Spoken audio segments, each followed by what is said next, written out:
There we go.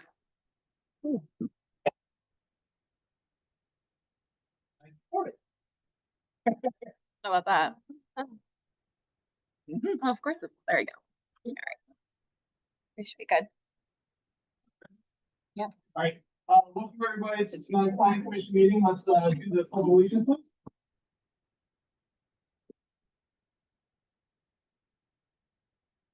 I pledge allegiance to the flag of the United States of America and to the republic for which it stands, one nation, under God, indivisible, with liberty and justice for all.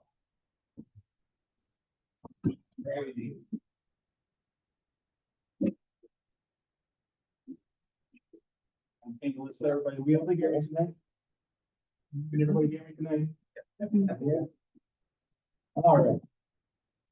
Thank you for coming to the May 29th Planning Commission meeting. Sorry, we're about a week and a half late, considering we had the elections on our meeting night. Thank you everybody for being flexible. Let's see, has everybody read the minutes of our last meeting on April 15th? Any objections or questions? We gave ourselves an action item for some dialogue with the supervisors. Did that happen? Okay, so tell me what happened. Sure.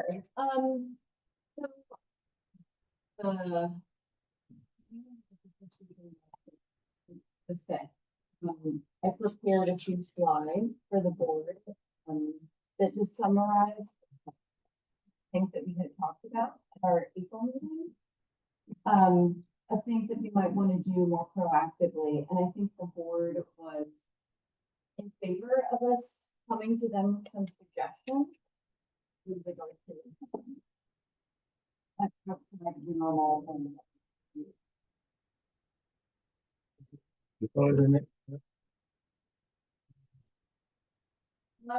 I believe that we should come up with something that we have. Is that Yes. understanding? Yes. So as far as the next steps are concerned, there was a nice presentation made in front of the Board of Supervisors. The Board of Supervisors, from my perspective, was in favor of allowing this board to kind of chart a path within the confines of the box that they have prepared for the Planning Commission. And that would include having your regular meetings not canceled if there's not some kind of a land development application to move forward. The purpose of that would be to go through provisions of the zoning ordinance or whatever it may be and have non-land development related issues that can be brought up before the board, this board, and to be also recommendations to the Board of Supervisors. That's last. Maybe a sense of the vision for the Board of Supervisors, you said the box. Talk into your mic. Oh, I'm sorry. Make sure it's on, Lawson. Yes, it's on. Okay, cool. Can you hear me now? Yeah. Perfect. So we have discussed that the Board of Supervisors might give us some guidelines where they would like us to focus our attention. Is that part of the conversation? It was to a degree, and I'll call it the box. The big box is the vision statement that's up on the website right now. And that does need to be further refined, but I think that the board is looking for some input from the Planning Commission to help further refine that framework. Okay, thank you. Okay, I think that one of the things I have on the list that we had talked about was looking at becoming. And it was my interpretation that they said, we'll start looking at the zoning. And so like that made me think that. Mhm. Yes.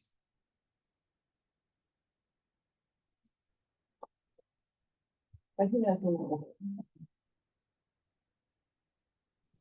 Yes, I was just trying to get some.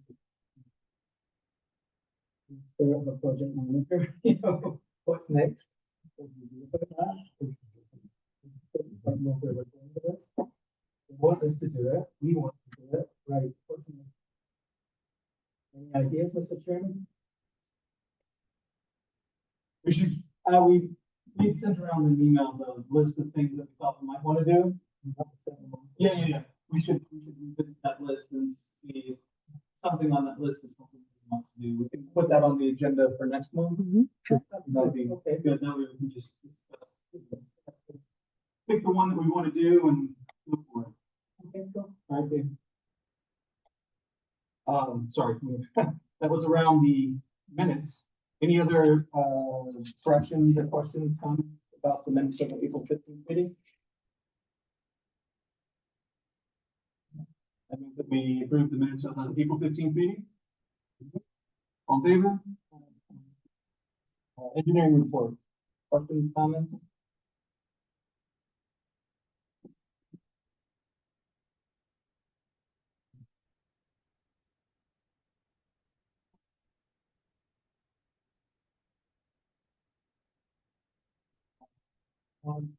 Got old business, which is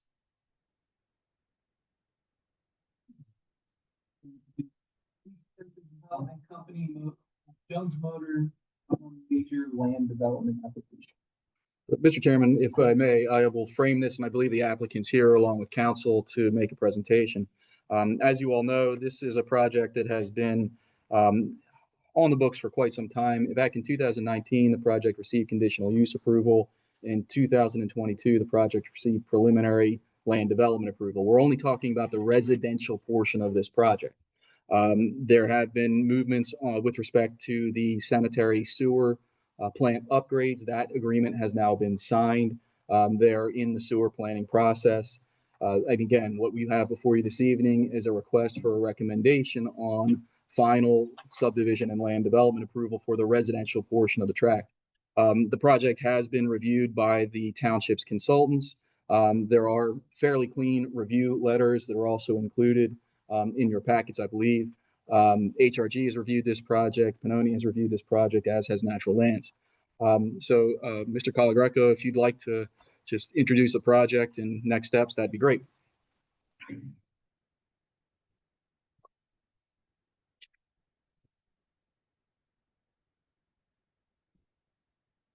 I appreciate Colin Greco representing the developer here this evening. As stated, this project has been before the township for the first 7 years. It's gone through two prior entitlement processes. We're now final land development plan, which typically is dotting i's and crossing t's and administrative issues. We spent the last 3 or 4 months going back and forth, cleaning up issues with your municipal consultants, with the solicitor. And we're to the point now where there's no more planning changes that are going to be made.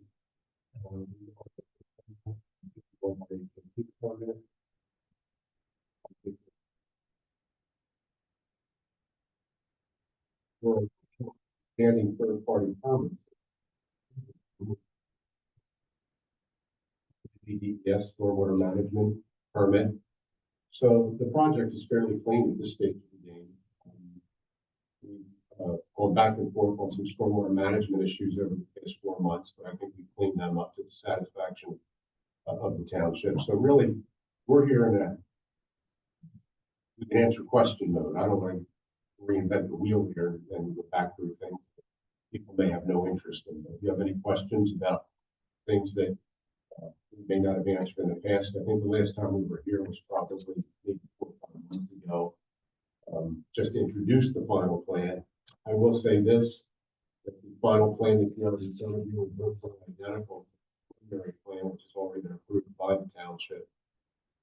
The consultant review letter we have seen are very clean. We've had executed an agreement with this township to improve and expand the sewer plan. We're underway as soon as this project is ready to proceed. So with that said, if there are questions, we're going to answer them. If they'd like us to put a picture of the plan up on the screen, I guess we have the capability of doing that, just so everybody knows. Yeah, Civil engineer. and I know one of the common questions that we're probably gonna get when we go to public comment is, traffic improvements. Do you have the general arrangement drawing for traffic improvements? I think we can probably speak to this plan. John, you probably can speak to this plan and just go through what traffic improvements have been required by the township are now pending and for your approval. If there's another plan that better illustrates it, we can punch that up. I don't know if there is or not. This is probably the best plan that illustrates the overall improvements. Why don't you come up here and speak for the board? Good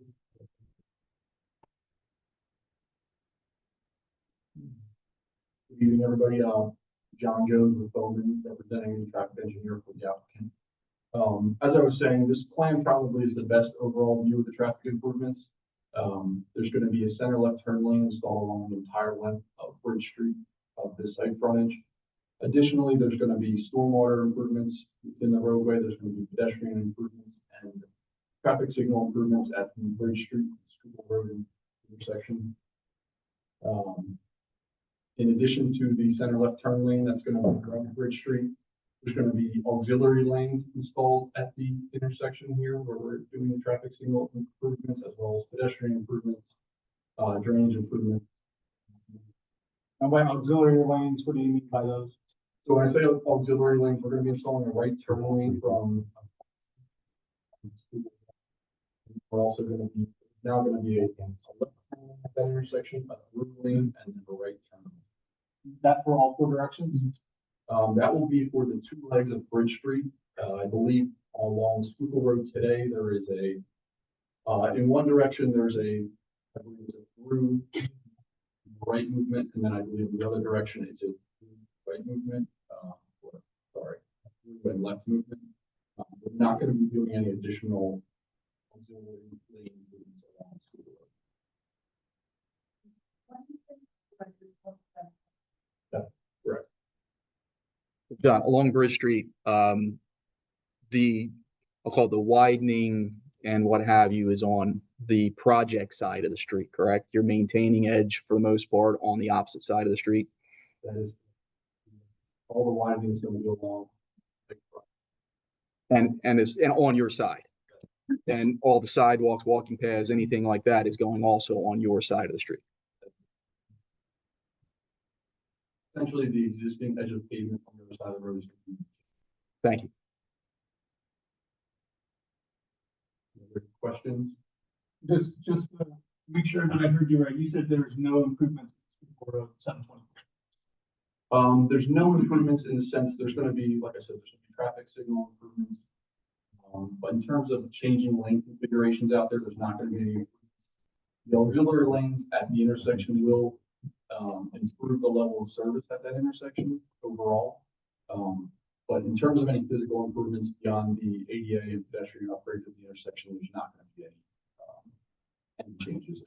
And part of the reason is because on Schuylkill Road, there's like I said, it's kind of built out at this point. There's a through movement, there's a left movement, and there's a right movement. So in terms of additional auxiliary lanes, it's really no need for that, I guess, at the moment. And are the traffic signals going to be timed or are they smart logic? I don't know if I know the exact answer to that question. It'll be the latest technology. It'll be controller cabinet, stuff like that. So Yeah, I didn't know if there was going to be camera that pointed to make sure that there was people sitting there or not. And then Yep. also I didn't know if there was going to be traffic preemption for emergency vehicles and stuff like that. Yeah. So as part of the PennDOT process, they require what we call like video detection at that intersection, so as well as traffic or emergency preemption at that. That's part of I guess I'll call it a modernization of the city. John, to the chairman's point, you're going through the HOP process right now with PennDOT, so that's all things that will be worked out through that HOP process, correct? That is Yeah, I just know it's a hot topic for the community, so I'm asking the questions so that everybody knows what's going to be happening. Absolutely. Right? So, I understand you guys are still in the process of the HOP. I was kind of going on about traffic. You guys can ask your questions too. So. No, any questions?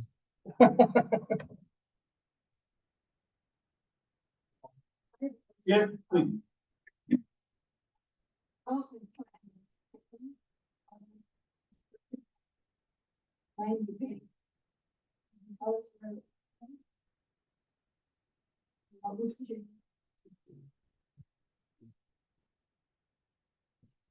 date given to our civil engineer will respond, and then it's probably, my guess is probably some clean up stormwater management issues, but I'll let him extrapolate.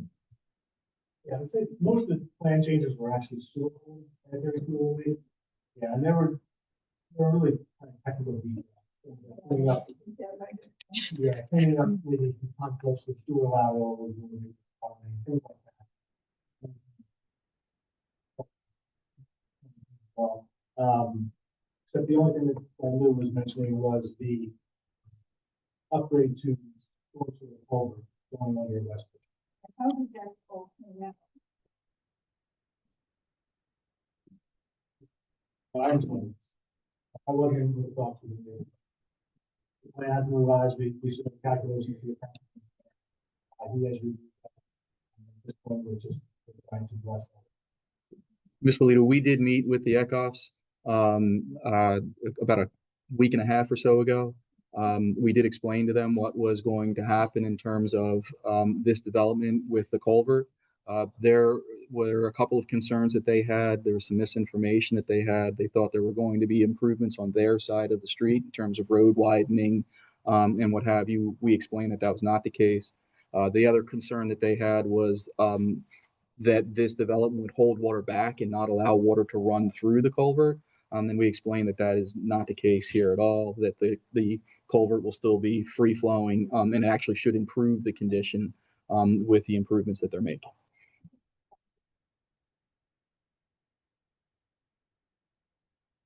And I have a clarifying question. I can't remember, are the streets dedicated?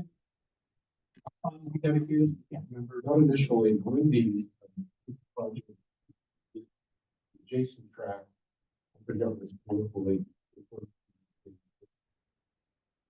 Correction is that, Yeah, I just didn't know if they were gonna end up being public streets or if they're gonna stay. not initially, but if there is subsequent connection to this subdivision by another abutting property, then the streets will be dedicated to township. So for now, as long as it's a self-contained development of private streets, but if anybody else looks into them, we provided for an eventual connection. If that ever occurs, then there'll be, not all the streets, just the main, The one shown in red. the one shown in red would be dedicated to the township. The rest would be private streets and always be private streets. And just to confirm, those meet the township's standard for dedication.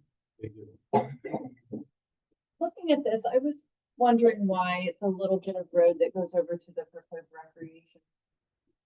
Dedicated. That's actually just an emergency access. So there wouldn't be particular, No, that would be gated.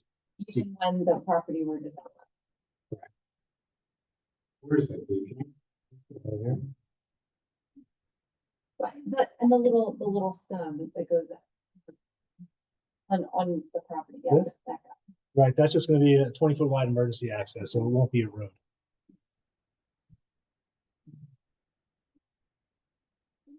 Have a road there. If that big thing were developed. No, we're not doing planning stuff. Well, I mean, this is like an industrial basically complex here. Yeah, but if there's all those soccer fields and there's kids living in the townhouse development. We provided walking access to the recreation. Yeah.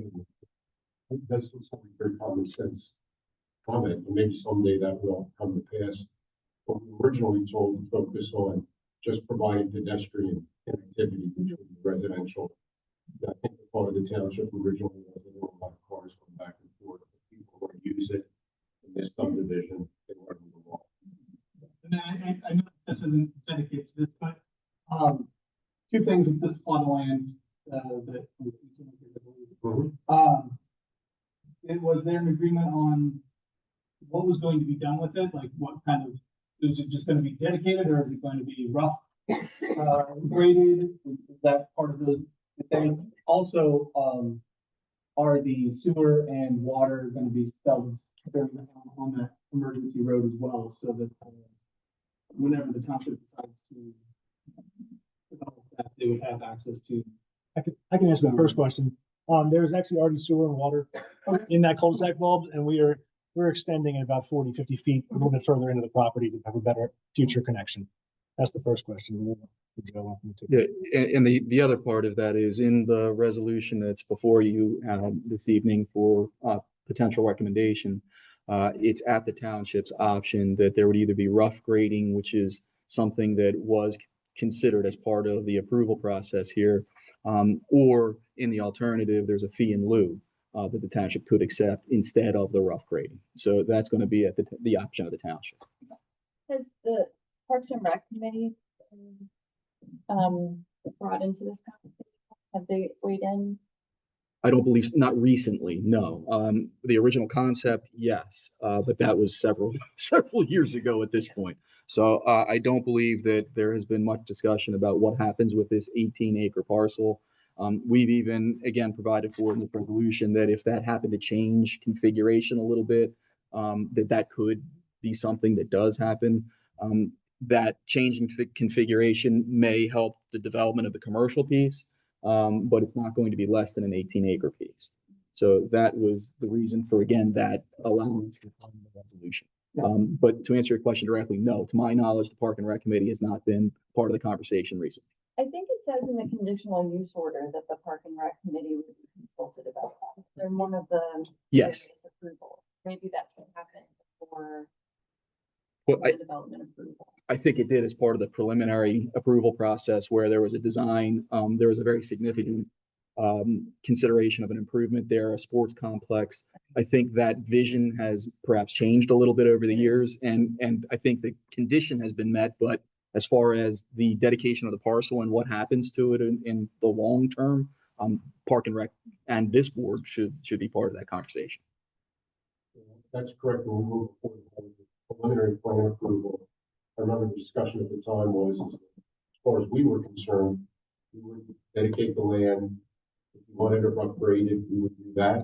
If you'd rather have the money and maybe rough grade it yourself later, we can do that. But it was going to be the subject of some discussion between the planning commission, your board, Park and Rec group, which really didn't impact us all that much. It's going to be your 18 acres. Yeah, I just wouldn't know if it was decided between the township and you guys, whether it was gonna be. I'll tell you this much, because the plans have changed markedly since from when the original conditional use was approved. There was some thought at that time that there would be a really big 180,000 square foot recreational complex there that the township would build. But that has since been, modified, and will probably modify you more over the next couple of years as you decide what you want to do with it. But it seemed like the question about the rough grading versus taking the fee in lieu should be figured out. We agree. I think in the draft resolution that was prepared, the board will have 60 days to determine what it wants to do. If it want to just take the money now and bankroll it, something later. We're just going to developer to rough grade it as part of the development. We have no say in that, whatever you decide you want to do. I have a couple of consider compromise and crossing.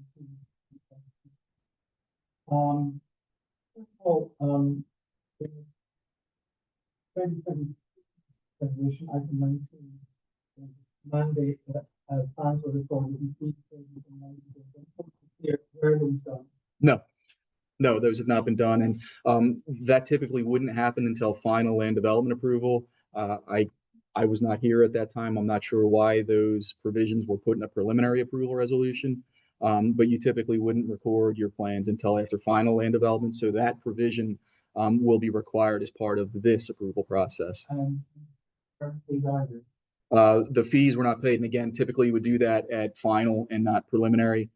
Fees, as far as I understand it, I don't see Bill here, but as far as I understand it, the professional fees that have been incurred by the township have been paid in full. It's just a matter of funding escrows and paying fees that are due for example, in lieu of tree replacement or, and again, for example, this grading, if it's not going to be graded, the rough grading fee instead. Yeah, and paid. I was surprised to see that in the document, but the document clearly says that if those fees were not paid, that additional approval will allow. It, again, I wasn't here at the time, but I think um, it would be very difficult to enforce that provision. But that's provision in the township document. It's in a resolution, yes, Approval. correct. So how do you solve that conundrum? That conundrum solved by the fact that in this final approval resolution, those things will all be carried forward and need to be completed prior to recording of plans. Despite the fact that document states that Yes, Where, just out of curiosity. item 19 of the resolution.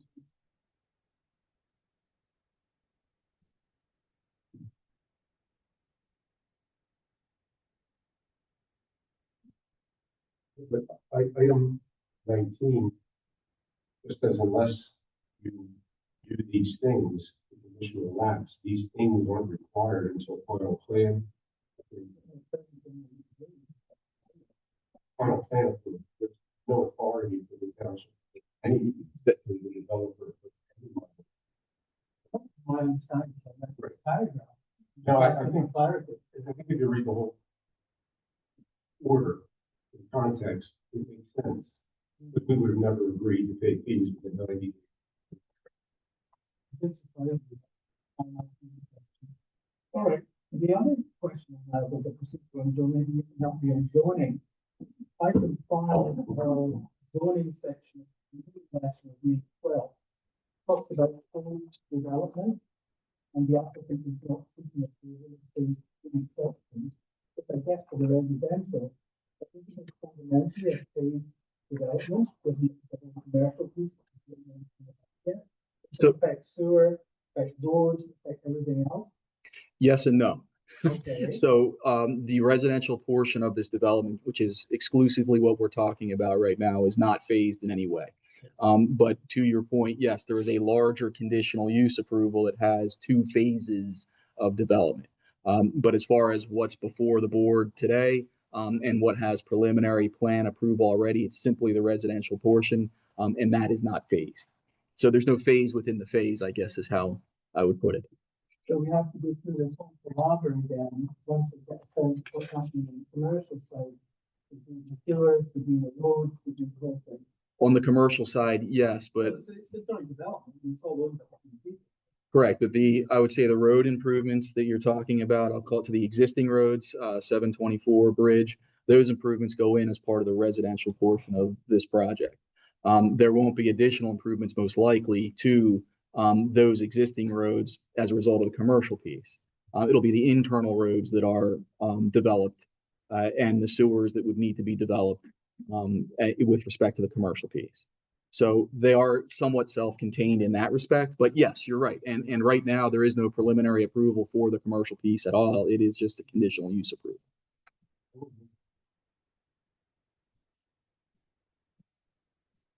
The sewer treatment doesn't assume, I forget what the exact square footage of the commercial, assumed square footage for the commercial development, it might have been 120 or 140,000 square feet. That's built into the improvements that are going into the sewer plant now.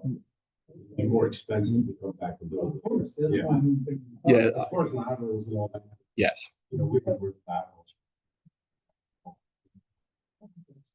And then how, you mentioned road, how was it, the impact on roads of the commercial development? On the road improvement? Without knowing what's going on in the airport, it was quite kind of figure that out. I think the way that the trips are calculated and what have you, John would have a better understanding of that than I, but my understanding is, again, you're looking at this kind of at a holistic level when it comes to those types of things. Of course, there may be adjustments depending upon how many trips are generated based on the commercial use. That commercial use right now, to be clear, there is kind of a vanilla box there that we don't really know what's going to happen in the future. So that's going to be the subject of many a meeting here, I am sure, at some point in the future. But as far as the overall sewer improvements, and Mr. Colagreco was able to speak to that as well, for the plant, those improvements are already part of this residential piece as well.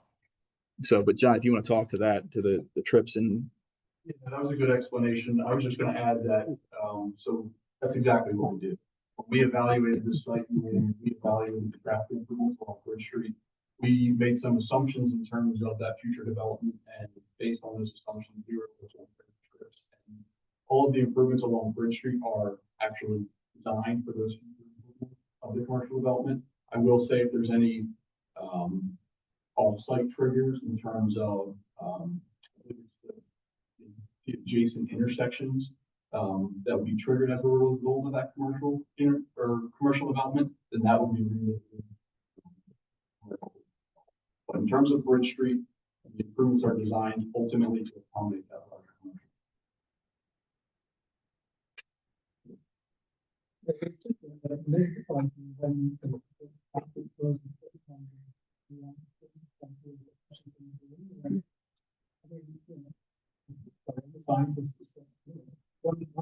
Another typical. So. So I'll be honest, our traffic department would be able to answer that the best. But just to give you an idea about how that works, so in the township ordinance, for instance, we assume that this is going to be a commercial development. For that commercial development piece, there's a certain number of trips that are generated based on the square footage of that commercial development. So, there was an estimate done in terms of, there's a layout done of that commercial development based on the square footage of that development. The number of trips were then generated, and then they were evaluated at the intersections and along. That's kind of Kind of algorithm more than basically. it is, and that's what the residential portion is based off of as well. And that's what pretty much all land development would be. Okay, well, we'll just put the assumption. Otherwise it will have to be done. I have one other question on landscape. It relates to this, 8 to 10 feet wall, the retaining wall. And the applicant states that sidewalk and not clear to more. So. This line falls over that 10 feet. Where are we talking about? Can we go to the plan sheet where it's showing and the maybe the.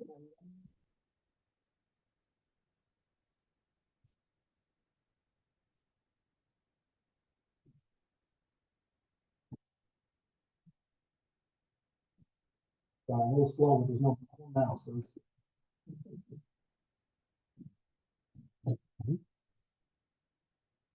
The wall in question is right along the backs of these townhomes. And this entrance there, there's one along the back here, and then there's one further back along here. Now, I will say there is a 6-foot tall fence, or I'm sorry, 4-foot tall post and rail type fence there for fall protection. What the comment was bringing up was the fact that there may be the need for guide rail for vehicles. And based on PennDOT standards and the amount of clear space you have, recoverable space you have off the side of the road, the guide rail isn't warranted. But I think we left it up as if it's something that the township, really wants to see there. I think we would be open to putting guide railing along those sections, but it's just not warranted per the calculations.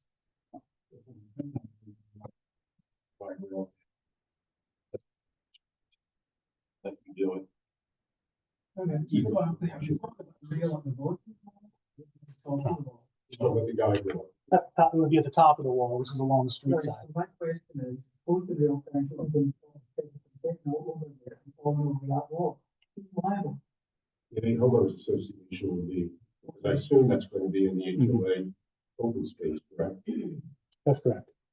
The homeowners association will be liable. And we're all in favor of that, right? I mean, it meets the fall protection requirements, right? I mean, that's what is there. I mean. That's what's required. Does meet. A 10-foot rail. So there's a sidewalk right next to this drop.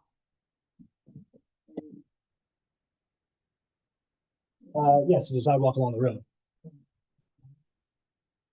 I'm sorry? No, it's on top. And the line with the X, is that a fence or is that the wall? That's the fence. Maybe even just putting, welded wire fence along the strip. That would be on there. That would be, The only true way to stop kids from moving, handling fence with barbed wire on the top. That may be the only way to keep kids. That. Just more of a challenge.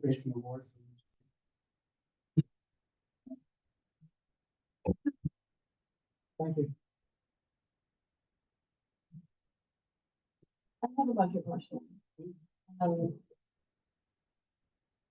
so, most of mine are related to the landscape. So, in the southeastern quadrant, that green space, I think it would be nice to move the trees out of the lawn strip between the road and the sidewalk into the green area. Just so they have more room to grow. And not be so confined.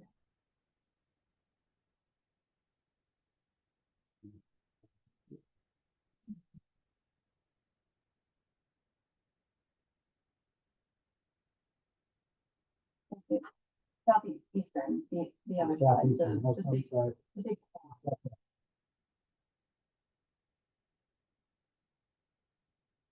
In the center. Yeah, so like moving the trees from the sidewalk, just shifting them into the grass. Just so they're not squished in there. No, in the green space, the central green. Here. Yeah. They're between the sidewalk and the street right now, and I'm just saying put them on the other side. So this is a sidewalk that loops in the middle of these homes. There's no street there. But there's a sidewalk there, isn't there? Yes. There's a walking path around the outer perimeter. It's on the other side too. It's grass in the middle and grass. Okay. One of the proposed trees in the parking area, one of the parking areas. And the drive in a parking lot setting with climate change and. So I'd recommend swapping it out for something else, maybe red maple or, sweet gum.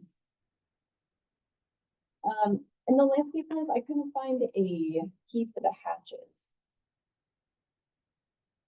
I didn't bring that one because I didn't think we needed that one, but there's definitely a whole sheet that explains the different hatches. And for the most part, the hatches are for the stormwater basins, and there's different seeding and different plantings for the different types of stormwater management basins. That's probably the most part for the hatches that you're seeing in the landscape. What's the hatch that's between that basin that's in the southeastern corner and Here? So this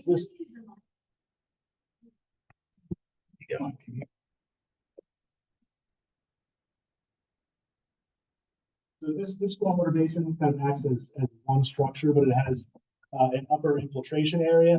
And then what would be on the north side would be like a lower detention area that would handle larger storm events.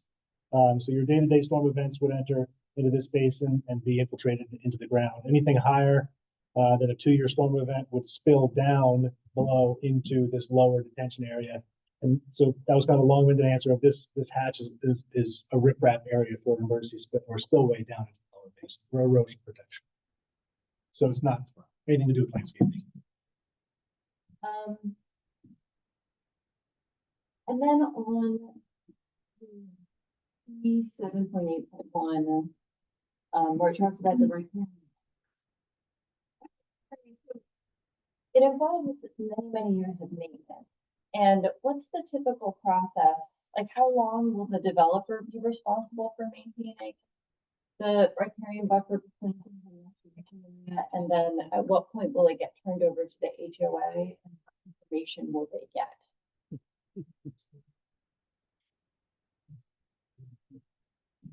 Hi, how are you? Hi, Tom Kessler, I'm representative of the owner. The answer to the question is that the ultimate developer of the property will be responsible for that for many, many years until the NOT for the conservation district is complete. So there's a final walk. And then the conservation district closes out the permit at the very end of this job. So the build out of this job could be anywhere from, 3 to 5 years, and then another year, year and a half of finishing off converting the basins and top paving the road. And that type of thing. So then at the end of that, it would be turned over to the HOA, and the HOA will have responsibilities. I believe as part of this, we usually enter into a stormwater management agreement that covers those type of things. And the HOA will be responsible going forward. And those type of things would include the budget for the community, so it's already factored in for them, and we just have to make it as needed. Will they get a sort of like maintenance manual with the things that are in the plan? Because it's a real nice list of what happens when. Yeah, I mean, typically, I'm not developing the property, but properties I develop, I bring the HOA and homeowners in very early and acclimate them to all the stormwater, all the things that they don't typically have when, coming from old community or area where the water just goes into the storm drain. So get them acclimated. So by the time, it's not just sort of a one day the developer controls it, the next day it's the HOA. A gradual process over the course of several years. The HOA members, residents start to become members of the HOA and eventually become majority. It's a gradual process. So by the time the HOA is fully running and the developer's gone, they've had many years of sort of being involved in the process of maintaining the property. And then their board will. Right, right. Manages the community first, because it'll manage, not within a lot of subdivision, but that's a lot of times where you have those problems. Themselves and stuff, manage. HOA, this will be professionally managed. They'll be responsible for every note that's on that plan, just as the developer would, every note that's on the O&M plan, the stormwater operation and maintenance. plan, and they will assess their fees accordingly. For the residents who live here. So that is one advantage of having a larger community. You get, I think, more professional management of the operations. Yeah, I was gonna add, sorry, that management company will ultimately hire an engineering firm, whether it be us or another firm in the area to represent them and do their inspections. So that engineer would obviously read through all these requirements and they should be familiar with all the inspection requirements. I could have missed this, but I did not see anything related to the riparian buffer planting. It indicates when, like what amount of tree mortality is it?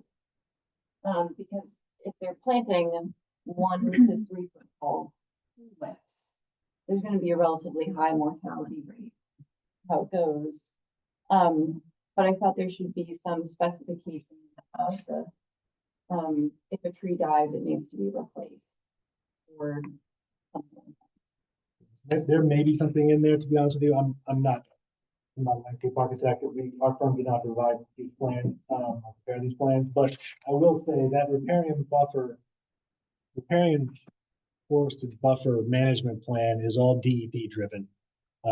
It's because we're in a high quality watershed and that is their new requirement to provide the 150-foot buffer. And you either need to, if one's not there, you need to implement one or convert it. And if one is there, then you need to protect it. So that's their new standard. So that's why all those requirements are in this plan.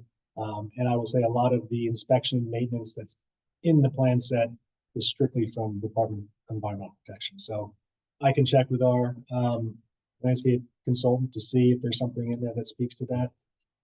You may know off the top of his head if something's in there, but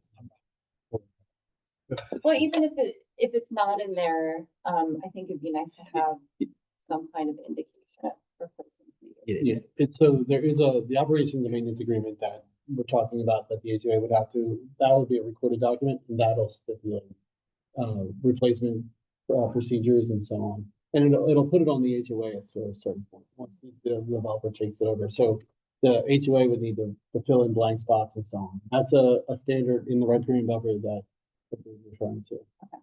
But it's in the operations and maintenance, which will be recorded against the property. This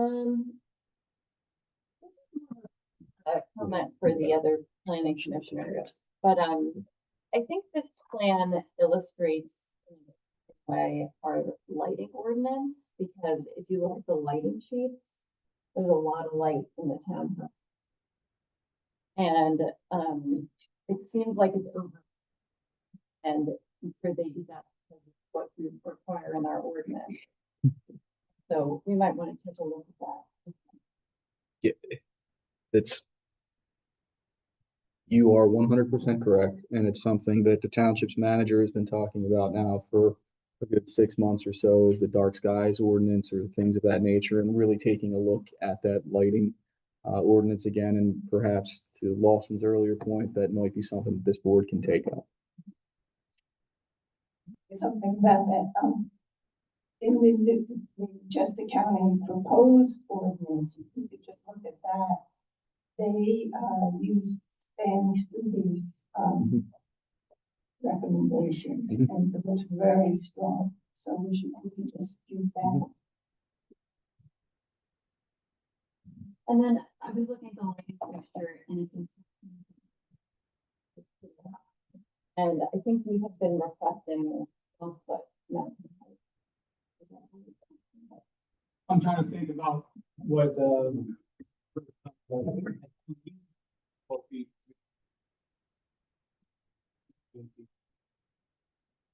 typically, the height of which, window, the second floor window. Bit more. You had other problems. They take an action to change the lighting itself in the development, so we want to make sure that we're trying to. Make that recommendation to the board. I mean, this project's have to be built tomorrow. Right, So, you know, if you want to recommend it, as long as we don't have. This has been planned township spec. But if relief can be given. Yep. With the 14 feet, it's 12 feet, less lights, that's not an issue with us, obviously. That can all be.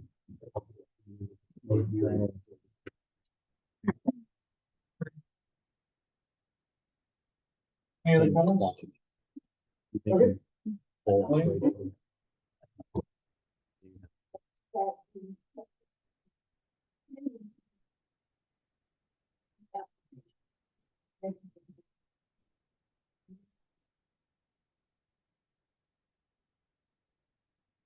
They reviewed on preliminary, not on fine, so they did review the preliminary plan. They don't. No, they reviewed the preliminary plan, not the fine.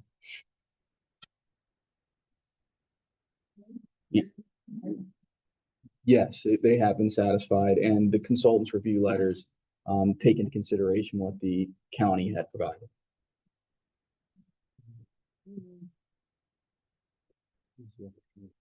Yeah.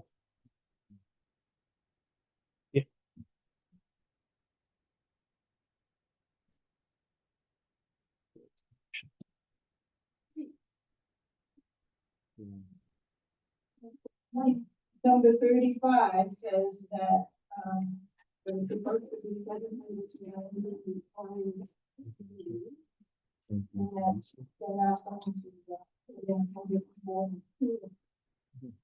And that, there'll be a fee of, I'm just wondering if they're happy with that, or are there other places? And what would happen with that being, able to, in the parks and stuff. If the board decided to do that, yes, they could. The board of supervisors, that is. But as far as the that's already part of the preliminary approval.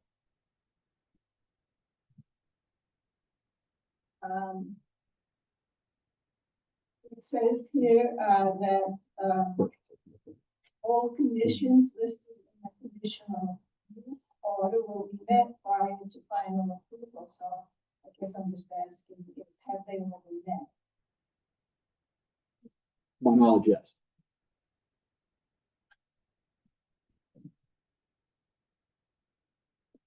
Do I have Sure.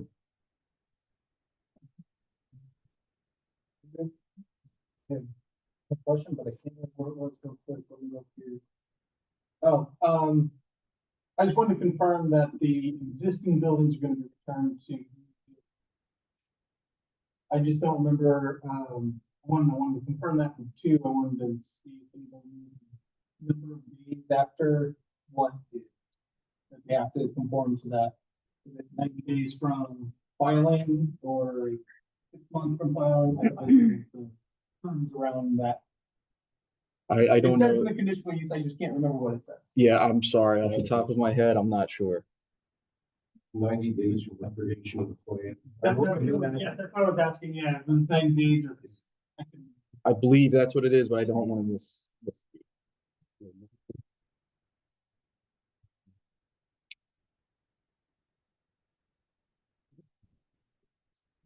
Building?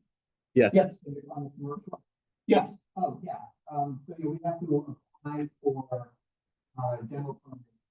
Um, 90 days. I think it's in, the demo has to be completed. Thereafter, once the state permit is. We've already, had, proposals and bids and testing done, and so that's very far along. Permitting and expired.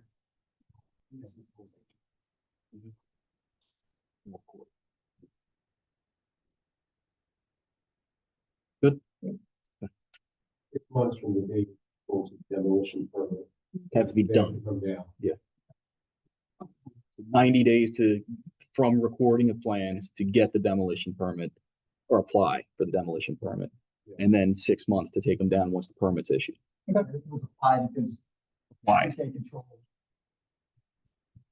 I got you. All right, can I ask for public comment Yes, Mr. Chairman, I believe you have one comment online. online? Okay, Chris, please. Yes, my comment is actually to the board. We are having a heck of a time hearing anybody on the board that's not using a microphone. We can hear the chairman, we can hear the solicitor, and we can hear the public microphone, but We can't hear everybody else on the board sounds like the teacher from, you. Haley will, work on this. Yeah, I can- While she's working on that, we'll ask for I'll come back to comments him. here in the thank you. public comments, please come up. If anybody has any. All right, I think I fixed it.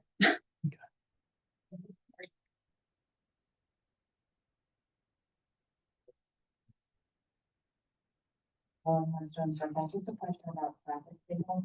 When you have an improvement, are we adding a traffic signal on West Bridge? And what we can see on Bridge on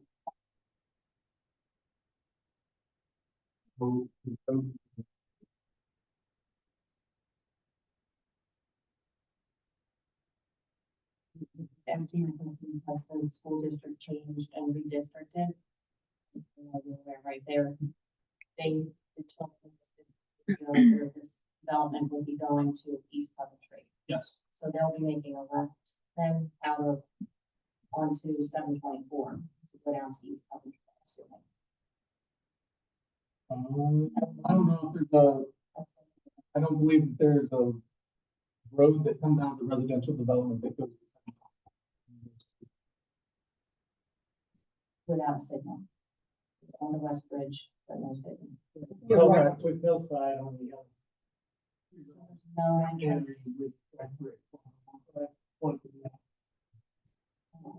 So nothing on 724 into or out of that development. Correct, not to my, okay, not to my. Yep.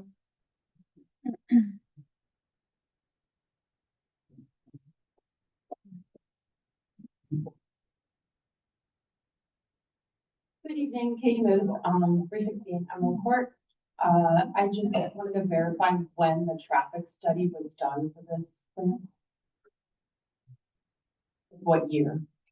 The traffic study was, completed at the preliminary land development approval.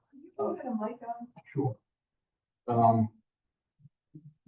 The traffic study was completed, when this project initially began. Projections are growing out to 20 years. Forgive me for not knowing when the project originally began. What year was that? I'd say roughly 2021, I'll say. Okay, so I would respectfully request that this traffic study be updated because, as someone who represents parts of 3 counties that are very overdeveloped, for example, in Royersford, where they want to develop along the river, the traffic study for that, was done during COVID. And there's 30,000 cars, as of 4 years ago. I should double check how many more since more people moved that go from Springs City to Royersford alone. So in the absence of an updated traffic study, I would say that this is a really flawed plan just to double check and also with first responders access. I know that there are issues like that. So I don't know, that was my other question of emergency responders have been looped into how this development is going in and out and their access points. I do know that the fire chief has looked at these. And his The thoughts, development. is he in? Are they- We've had them previously. I don't know if I have, I don't have them here currently, but we did have him review them. He did issue a letter.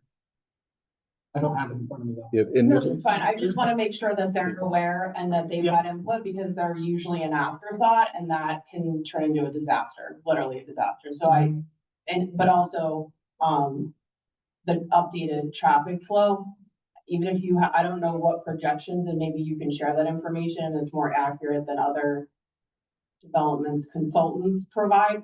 But it's very much a guesstimate, and the fact that there is just so much new development specifically in this area, I would argue that it is worth just double checking that your calculation is correct, just because it is going to, we have so many road accidents, which is like a separate issue, but it's gonna be compounded by adding more humans on the road, and I don't wanna, I don't want to put something forward if you're able to modify it in advance of having, instead of being reactive, maybe we proactive. So a couple of things that there's a rabbit outside. But the interesting thing, it's right, I can see him. He's right right by the wall. I just saw the streak. But is it a cat, not a rabbit? It's a cat. I don't know what it is. But in any event, the interesting thing about the traffic numbers that they have is a pre-COVID, they're actually better than some of the numbers during COVID. They're a lot better. Yeah, but the reality is too, with these being PennDOT roads and the HOP process they have to go through, PennDOT's going to have to review all of that data that they have, and they'll require it to be updated if they're not satisfied in some way. So to make that request. I'm with them weekly. I'm sure you are. And then as far as but it, You see those, please email or call my office. Well, no, because they don't know all the time, and they are safety concerns. So Absolutely. If you let us know and call my office, they will get them at least filled in the interim of before we prepare. and then as far as your question also about the first responders, my understanding is that during the preliminary approval process, they were also intimately involved in the design aspects of the roads. So they had a few. Just knowing what I Sure. know about representing a very crazy district, and all municipalities do this differently, that even just like fire hydrant act or the type of whatever, house numbers, Turning all of radius. those things are like, none of us think about it because we hope we never need to utilize those services, but they're really important, and as developers, easy to build into your plan with their input. It's no extra cost. It's just their input is critical. The other thing I wanted to ask or mention or comment on is, who's the engineer for this? And I apologize, I cannot see that logo if it is a logo. Powell.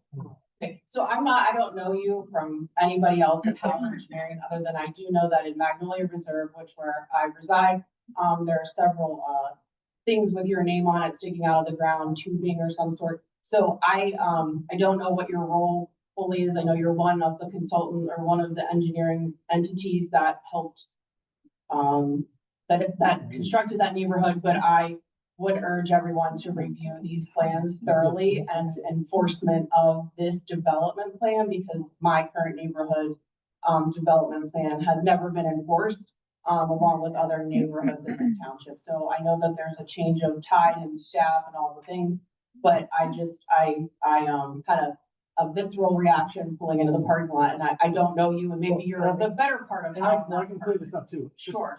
I feel like I don't need to, but I will, but we were not part of Magnolia Reserve. Probably what you're seeing is we do have a very large survey company, and the surveyors are, as you may or may not know, they either go out and physically locate existing conditions, or they go out and maybe stake out construction things. So what you may be seeing is our house surveying markers or something along those lines, but that had, Moved in 2023, how sweatshirts. yeah, so that, I mean, we didn't design that. We may be part of just the construction process by the surveying, but our company doesn't have anything to do with the design or construction of that. And what does surveying entail? Like I said, there's Are different, you the surveyor for this? there's no construction occurring What yet, do you, so when will you be? hopefully. Okay. There, just to clarify, for Hal's role here is as engineer, so they're design engineers for this project. It's their plans, these are their plans.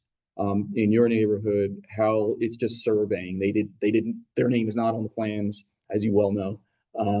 They weren't involved in the construction aspects, they field identify things, that's basically what survey does, is field identify. So they go out and see where things are located. But my request to you, sir, is that if this is a great plan and stand by your work, that you make sure that whoever's building it builds it the way you said, because your name's on it, and homeowners and consumers and taxpayers deserve to have things not be built, to sell quickly and turn over profit, and that you're constructing a place to live, and that the design is safe and is sustainable. So thank you.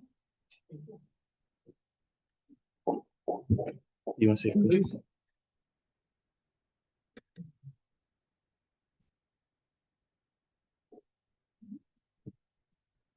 Marietta Geist, 119 King Road. A long time ago, my question was, if I understand, one of the outlets will come on to Hillside Road off of Bridge Street Extension, which is what I call it. My concern is when we come out of our development of King Road to Breitner and make the right, and we have to make a left onto Bridge, you take your life when you try to make that right, that left. There is a curve there that we have been asking for years that needs to be taken out of that property there, because people coming from 724 cannot see you.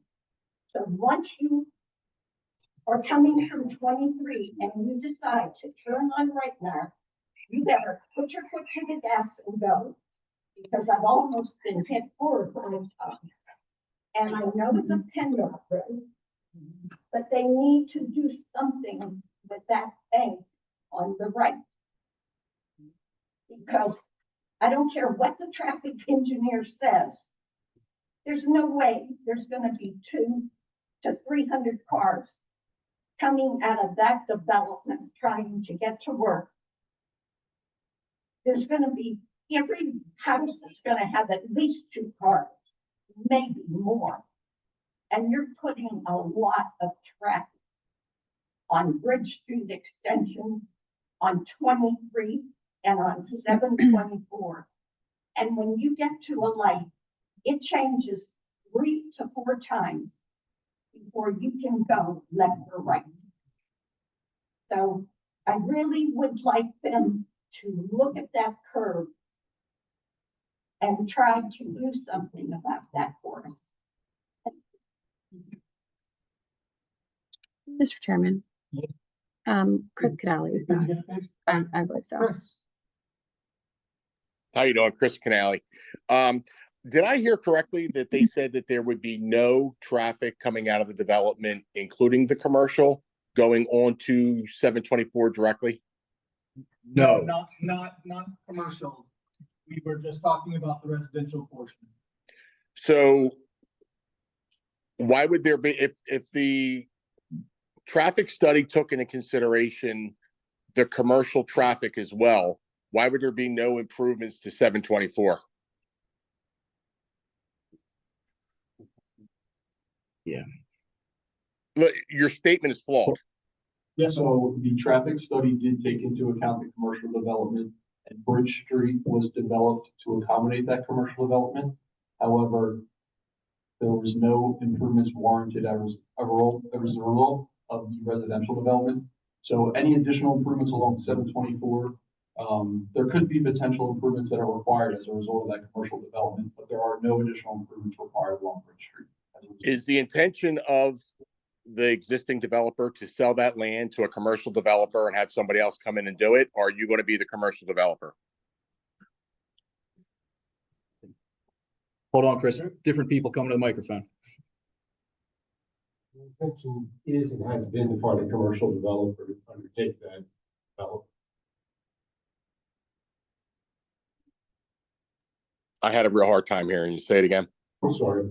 The intention has always been to find a commercial partner or a commercial developer to take over that area and develop it and bring the plans before the township for development approval. So based on what goes in there and what type of commercial we're speaking of, we really don't know what the traffic is. You guys are taking, for a typical traffic study, you're taking an average of what you're hoping or guessing, but somebody that comes in there that has a decent amount of traffic, you're going to be in a situation where you either have to have right turn only onto 724, or you're going to need to extend the center lane. Right now at 3 to roughly 5:45, the traffic at Bridge Street goes down past New Street. And the majority of the issue is 50-50 because the left turn lane alone getting onto Bridge is not long enough for the existing traffic, let alone putting a commercial development or the residential. Of everything that I hear being stated today, my biggest objection to the entire thing is no improvement to 724. It makes absolutely no sense. So basically, if I can add or try to address some of that. So when the time of residential, an office or retail developer comes through, they would then bring in their plan. If that changes the assumptions of the traffic study, they would be required to do a new one. And also, if a time has lapsed and conditions have changed, they would also be required to do a new study. And then changes to 724 could be made at that time. I think what you've heard from the engineers here is that 724 is maxed out as to how wide it can be and how large it is as it is. So the signal improvements and the other items are where that would go into play. The other side is the commercial development could be limited by PennDOT as to the number of access points, where they access in the future when that plan comes in. So there are plenty of avenues where that could be addressed in the future. It's just not addressed by this plan because of the conditions that are being met at this point. That's my in 2019, when you guys were in front of me on the board, one of my biggest concerns was you were going to develop the residential piece and never have a commercial development. And for 724, part of the plan was we wanted the commercial development to be part of this. And I just feel like we're still, 6 years later, we're still going down the path of the residential development with zero thought into the 724 corridor. I can tell you that it has been looked at by commercial developers. What I can also tell you is that it's something that you may disagree with or others may disagree with, but what they say, the rooftops are not there yet to sustain the type of commercial development that they want to build. It would sustain commercial development. The thought process has been that perhaps when this development, this residential, is actually a reality, that will spur some renewed interest in a commercial developer taking that property. It's a valuable corner. There will probably have to be traffic improvements above and beyond what are shown for the residential when a developer comes along. But all you have to do now is just read the newspapers. The commercial market is very tight. It has been tight, but there has been activity. It's just I think they want to see more of a residential population in the area and sustain commercial growth. That's what we're told. We're not commercial developers. And it certainly doesn't behoove us to hold on to it. There can't be any more residential built on the property. That's what we do. So we would love to find a commercial developer to take that property. All right, I'll get off my horse for the moment. I will refresh your memory. I did state in 2019 that there should be a point in this where you have a certain period of time after the residential development is completed to have some type of plan or deal in place for the commercial development or forfeit a larger portion of the land, not just the 18 acres, but additional to the township. I'll restate that today publicly on the record. That's from 2019. And after that, I'm done. Thank you.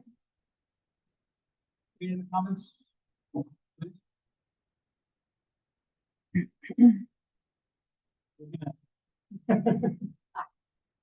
Pam Packer, 881 Brown Drive.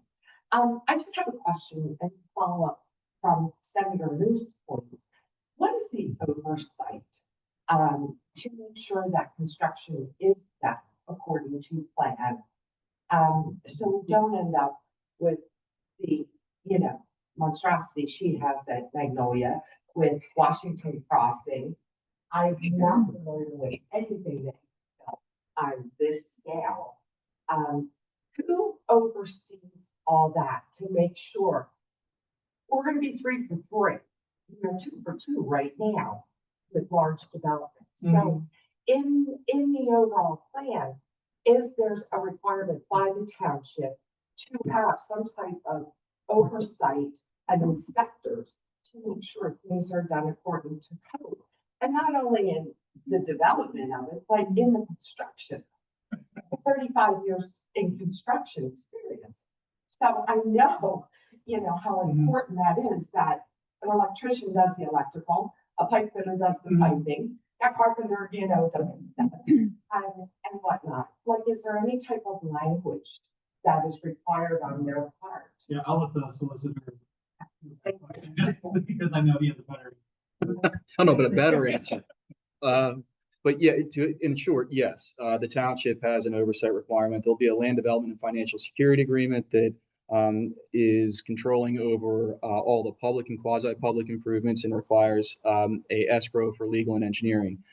In past administrations, there may have been different policies and procedures in place, but Mr. Zinkowski has put policies and procedures in place here now with a very professional team that will ensure that those construction issues are in fact addressed on a real-time basis, I'll say. There will be inspections. QCI is the current inspector. Pannoni is the current civil engineer. HRG is the current sanitary sewer engineer.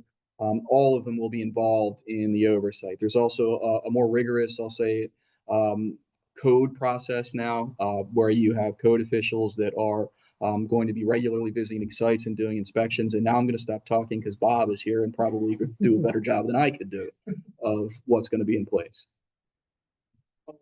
Thank you. To address a lot of the questions I think we've heard, it's a different day here in the township of how we inspect. For myself and staff actually being out there, inspecting, shutting people down. We've got involved with Magnolia Reserve. We got involved with Washington Square. We've involved various state agencies to go back and make corrections that were made, but we will not repeat those problems again. I can tell you that. We have an independent inspection firm that doesn't work for an engineering firm. They're independent. They work for the township. They work for the Board of Commissioners. So, and their reports are public. They're out there. Just looking at Riverstone crossings, we shut projects down, and we shut that project down because the roads didn't pass. Trees that were planted in the wrong spot had to be pulled out and replanted. There are trees that were not in good condition that haven't been pulled out and replaced. So I can just tell you, it's not what it used to be here. And it's a whole different day in the township to ensure that things are done. And we engage boards like yours, and others will also keep an eye out too, so it's more of a group effort. But I'm out there myself looking at these things, and I've seen how things are done and how they should be done. It's not gonna happen here, and I can guarantee we're not gonna repeat those issues ever again in this township. I would like to reiterate that I'd also like to reiterate that we did change a lot of our consultants, in the last year and a half, so I think a lot of things, like, Bob's just said was, that have changed and are going to be different for in the near future. So, yeah. Comment?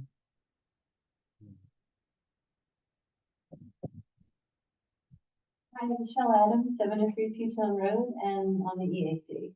I wanted to bring up two things we talked about at the EAC, and I fully endorse Bob's change in inspections and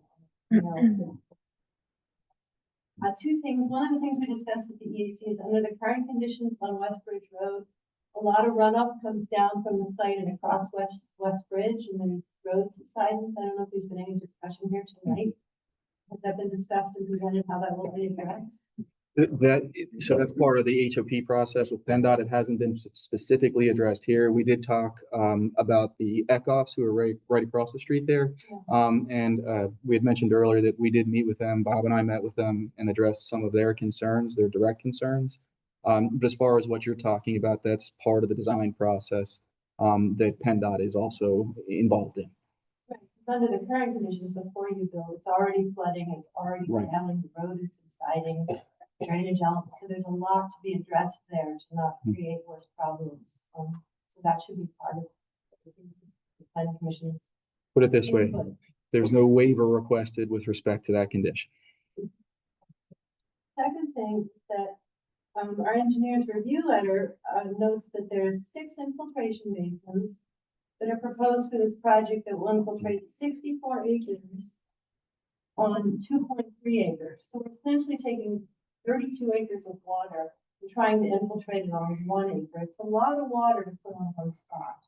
So they have to work, or the downstream residents are going to have experienced the impacts. Our engineer asked that the township would like to closely monitor the infiltration basins to ensure that they're working as designed, with the large volumes routed to the infiltration and the long dewatering time. I would urge that one of the approval conditions be that there be a formal inspection program provided by the developer through construction, and a plan for remediation and what to do if the site cannot be remediated, because we can't have these basins not functioning and the impact on the downstream residents. It's just these basins have to work, and there has to be a plan for what to happen if they don't work. Thank you. Sure. Yeah, And- thanks, Lou. Yeah, and I can add to that. We've had those discussions. So the escrow agreements will have in there with the pre-conversion infiltration results, making sure that these work right before they're finalized and so on. And yes, we agree on the inspection reports. O&M is going to outline all of that as we go through it. Like you said, it's very critical for these basins to actually work. I So wonder if they should be tied to during construction if they're not working. The build out of the lots, because we can't just keep building if the basins aren't working. And we can take a tour of many basins that aren't working. right. We really Understood. have to make. Thank you. Yeah.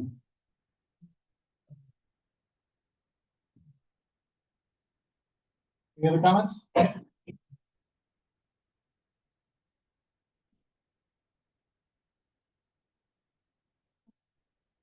What do you want to say?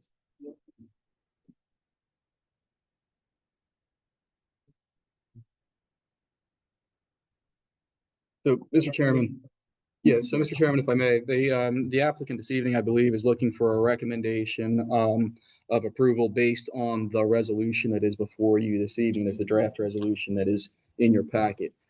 I've also heard, I believe, 4 additional conditions that I've seen a lot of nodding of heads to, at least up here. One was replacing sugar maples with red maples or sweet gums. 2 was having some kind of a mortality rate or in a buffer management plan as it relates to the operations and maintenance of those riparian corridors. 3 is trying to go to a 12-foot instead of 16-foot light standard where possible, provided they can meet code. 4 was inspection program for stormwater management through construction, and a provision for remediation if there is a problem during construction. So Yeah, I'd only modify the one about the lighting, because we were also talking about trying to, meet closer towards that dark sky. Sure. Plan. yeah, provided they can meet the township's lighting requirements and Correct, ordinances. yeah. Yeah, that's fine. So I So think we did something similar for Riverstone Crossing, because they had a lot of lights that we didn't want in that area as well. And we kind of just told them, we only need these 3 at 12.5 feet or whatever it was. yeah, Mr. Chairman, I think that if the Board of Supervisors were so inclined to adopt a new lighting ordinance that were less stringent, that the applicant would be willing to meet the new ordinance requirements, even though they wouldn't have to, considering it would be more cost effective for them. Great.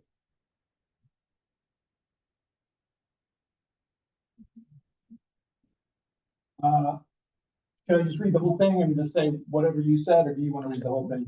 No, you can say what I said. Okay. Yes. Yeah, please come up. Under the line.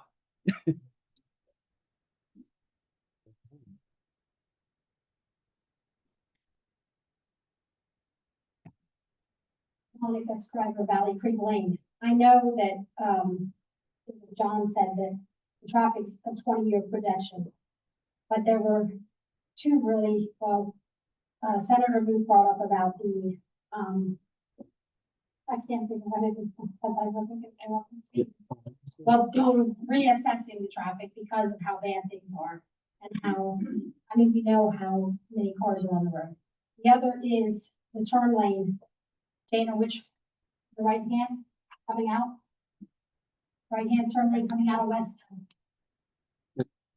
I know we're not doing anything like that now, but I don't know if we can note anything. I know you're saying PennDOT's part of that, but that is a huge, of all the things you listed, that was another big concern. I don't want to hold up everything, but can we note that somewhere? You're not holding up anything. But no, that would be part of the future development on the commercial side. So the residential improvements are whatever PennDOT requires, and they're pretty much shown on the plan as is. So, but to your point, when the non-residential, the commercial part of this comes through at some point in the future, there is going to be a whole other discussion about traffic at that point in time. So, Mr. Chairman, maybe I can streamline this a little bit. Yes, please. All right, so I think the motion is that East Vincent Planning Commission recommend to the Board of Supervisors to grant final subdivision and land development approval for the Jones Motor Track residential development portion in accordance with the final approval resolution attached here too, and subject to the following conditions. 1, sugar maple or replacing sugar maple with red maple or sweet gum. 2, having a mortality rate study and buffer management plan as part of the operations and maintenance plan for the riparian corridors. 3, using 12-foot lighting standards instead of 16-foot lighting standards where possible, and perhaps meeting dark sky or a less restrictive future lighting ordinance. 4, inspection program for the stormwater management facilities through construction and provision for remediation plan of stormwater management facilities if needed. I'll make that motion. Sorry. We need discussion, correct? Solicitor? I'm sorry? We need discussion on the motion. You can do that, yes. Any further discussion from the public? I hope we hear that we pay more attention when we develop comes in. I know we could come along and,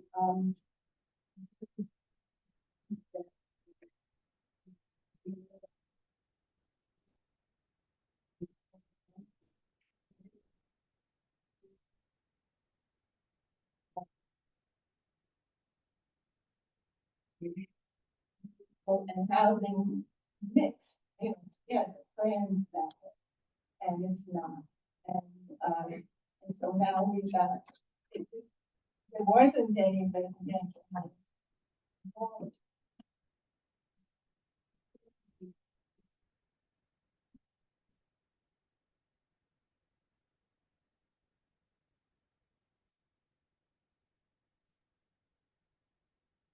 I also don't think that they looked at the existing conditions on this lot, environmental conditions. Just taking out so many woodlands and hedgerows and places where water drains, houses there. I think it could have been, it should have been. So I'm not happy with that. So, and there, I guess.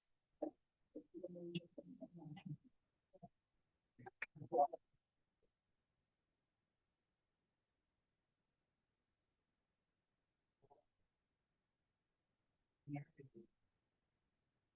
Killing everything, by building all this stuff, but we're losing everything. We're putting more houses, too much traffic. I live right on Brown Drive. Yes, please. Wasn't gonna say anything, but. I mean, I live on Brown Drive and the traffic is unbearable on 724. Now they're coming down our side road to avoid 724. Dead animals everywhere, that's, they're just lined up. The animals have nowhere to go. They're building all these houses and they're not testing, and like, they say they do all these tests, but we ask for the results for them and nobody has them. Nobody has them in front of them. The Parker Ford light on 724, traffic backs up to the bridge. The only time there's no traffic there is when the electric's out and that red light acts as a stop sign. So as far as improving the traffic signals, I mean, I've seen it multiple times. I guess the only time there's no backup there is when the power's out and it acts as a stop sign. And we just cannot handle any more people here. I mean, it's too much. We can't build anymore, like the trees. Oh, replace trees, like, there's a whole underground system that trees use. You can't just replace the tree when you take it out. They're all connected. They're connected to everything. And when you can't just rip them out and put in new ones and expect them to be whatever, like, everything is being killed around here. And, I just think we need to really take into consideration about what we're doing to our community, our planet, on a bigger scale, whatever. But I mean, it's just, we gotta stop the building and we have to start focusing on saving the natural everything that we have, because it's disappearing quick. I mean, they just cut down trees all the time. I mean, they don't know the life that's in one tree from the birds and yeah. Like I said, and for some reason, I don't even find out about these meetings. I have to hear it from word of mouth. And I'm getting a little emotional now. Sorry about that. But like I said, it just seems like these builders come in and it's just a money thing. And they just build. They don't care about the quality of the houses. They just want whatever, it's all about money. It's all about money. And like I said, everything's being killed and we need to stop building around here. I've lived here my whole life and I'm actually considering moving away from more, but they're building everywhere and I want to see this place not get built up anymore. Because there's too much going on here. It's gotta stop. So I have to say.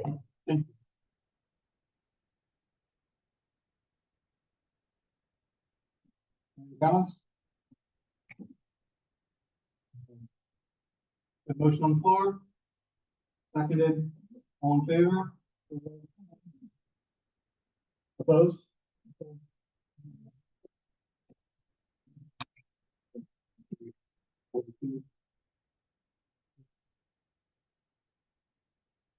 Thank you, Mr. Chairman.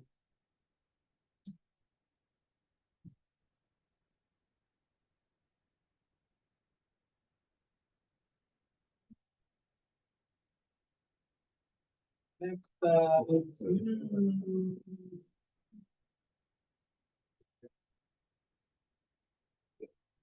back out. New business is next, draft data center ordinance. Mr. Chairman, perhaps I can provide some context on this. Yes, sir, please. So we, the township had been approached by a property owner about the potential for a data center. There is no plan pending before the township right now. In the particular IMU district that we have as it exists today, there could be a data center today. There are no provisions that would help to protect against the development of that data center. Come on, Mr. Zinkowski and the Board of Supervisors tasked us, meaning me and staff and consultants, to take a look at a potential data center ordinance and make sure that we are controlling the drafting process and that the applicant or property owner is not controlling that process. I took a look at several data center ordinances around this area, all the way down into some of the things in Virginia as well, some ordinances in Virginia as well. And we came up with a framework for a draft ordinance that was, I think, distributed to you earlier this week. That was also distributed to the Board of Supervisors. We do have some comments already from the Board of Supervisors, but the intent here is to provide you with the opportunity to make comments, make suggested revisions, ask consultants questions, and I'll have these folks introduce themselves since they're a couple of different faces than have been up here before. But really, and then get some public input. But I wanted to make very clear that right now, if a plan came before the township in the IMU district for a data center on a large enough parcel that could house that data center, that we'd be in a bit of a pickle. And what we're trying to do here is put the parameters around what that potential use could be. Can you describe the pickle? The pickle, sure. The pickle is right now we have provisions in the bulk standards, dimensional standards in the IMU district. We don't have a lot of additional protections in the IMU district specific to data centers. There are some provisions in the industrial district.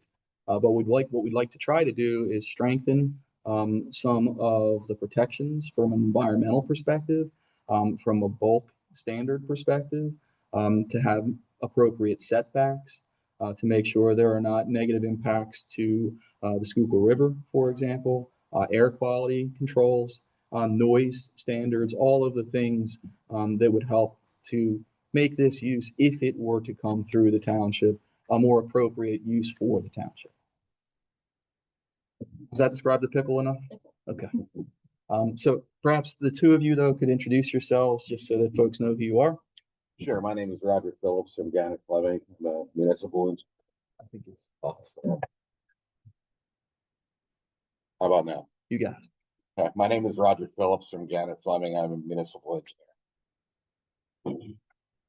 Hi, Michelle Adams. I'm from Melior Design. I'm a civil water resources engineer and also a resident. Thank you. So the township, Mr. Zinkowski, the township manager, brought these folks on board to help us and to help guide us through this process. They have not had a chance to really look at what we have here this evening, but we did want to have the preliminary discussion. Again, we're getting out in front of this. We don't want to have a reactionary approach to many of the folks here's previous comments and up here on the board as well. We want to be proactive about addressing this.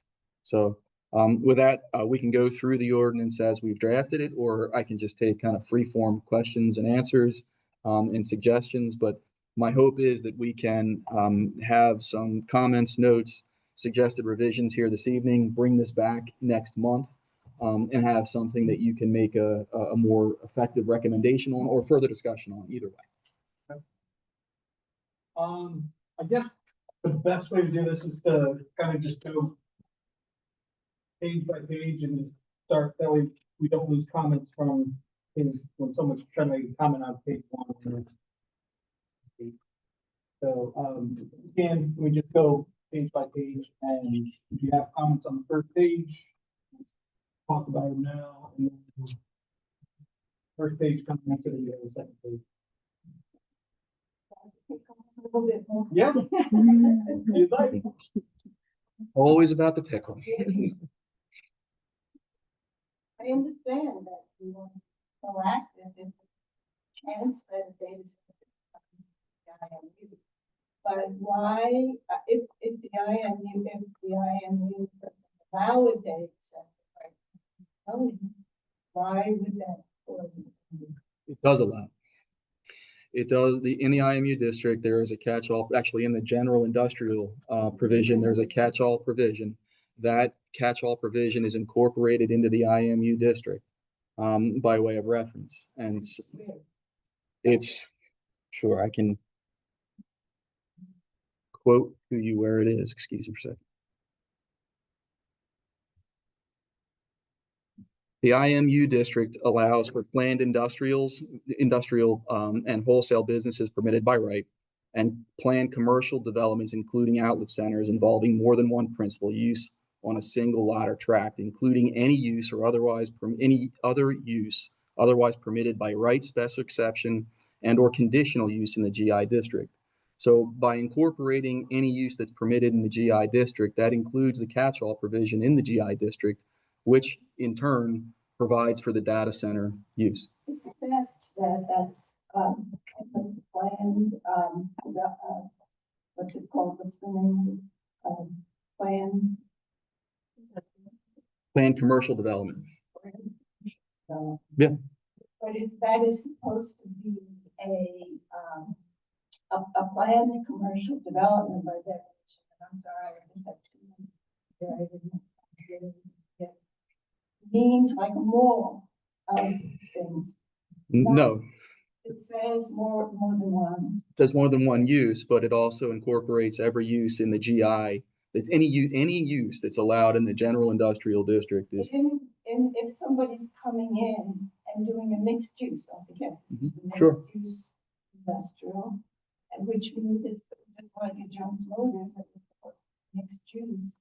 This particular clause is for a mixed use industrial or commercial. Actually, it says commercial, right? Well, commercial. It's called planned commercial, but it allows for every industrial use. Besides data center, I think that what we're talking about is huge. It's not considered commercial, it's considered industrial. I read that somewhere in the notes. But the thing is, it's a, I have it in front of me. Sure. You want me to, the planned commercial development, including outlet center, involving more than one principal use on a single lot or tract. That's involving more than one principal. Sure. So the only principal use that you're worried about being considered is a data center. That's what are some of the other uses? In other words, that's just one use. It's not a planned commercial development. Correct. So the data center could be part of a planned commercial development, for example, and if you had more than one use, and there is some ambiguity in the ordinance, I don't want to point it out too much, but there's some ambiguity on number of uses, as to number of uses. But for example, if you had a data center use and for Wait a minute, let's go back. Number of uses. Sure. And so if I had 2 uses, for example, a data center use and a cell tower use, which is often accompanied a data center use, those are not necessarily, it's a primary use as well. I know what you're saying, but I say. Could be office space. Yeah. Could. Planned development is like, what's up with the outlet center, something like that. We have all these different outlets. I understand where you're coming from and with respect to perhaps intent, but that's not what's written. It does say that, that's the first example. Correct, but that's not the limitation. So as far as I'm concerned, with the way that I read the ordinance, that a data center, along with some other use, 2 primary uses on a single lot or on a single tract of land. For example, small office building, farming operation. So then it has to be more than one, not just. Today, yes. The center comes in and the only way it would make it legal is if they had a couple of other, or at least one other use in their development. Under that particular. Related to. Under that particular use, perhaps, yeah. Related. Data center. And Data center is one use, office space, for example, would be another use. So under that commercial development, I'll call them the mixed commercial development option. That's one thing. There's also wholesale uses. There's other uses that perhaps And I don't want to get into my opinion one way or another on whether or not those are viable categories. I would consider they would be as long as they are separated from the data center. No. They're not part of the data center. I mean, obviously the data center. Or, you know. No, I think perhaps I wasn't clear. I think there are potentially other categories in the IMU wholesale uses, whatever it may be, where a data center could fit. We have not been asked to render an opinion on those, and I don't want to here. But as far as when the applicant or property owner came forward, potential applicant, nothing is pending before the board right now or the township. But this property owner came forward and said, we believe under this particular provision, a data center could be included in the IMU district, and I agree.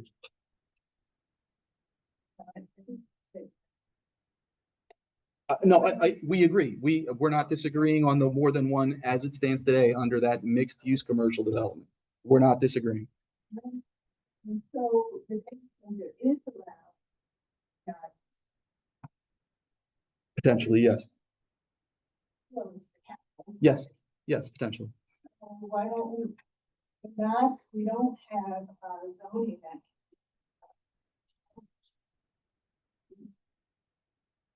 Right.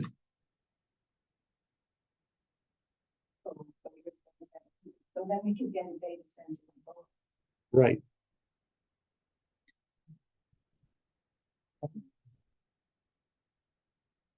So it sounds like we're proposing to make the data center specifically allowable in the IMU and not in the general, Correct. in the general industrial. That's correct. Yeah, and it would be on a certain size track as we have proposed here. So larger tracts of land. The idea would be also to provide significant setbacks from single-family residential uses in particular. One of the things that has been proposed, it's not in the ordinance as it exists today, but is a larger than 400-foot distance from a single-family residential use. But yes, those are all, we're trying to, again, limit where this data center could potentially go, being in the IMU district specifically, and on larger tracts. Before we get into the specifics of the ordinance, I just wanted to bring up two things from our IMU district. From the purpose statement, it says the IMU's purpose is to encourage only those types of uses which do not constitute a hazard or nuisance to the population of the adjacent.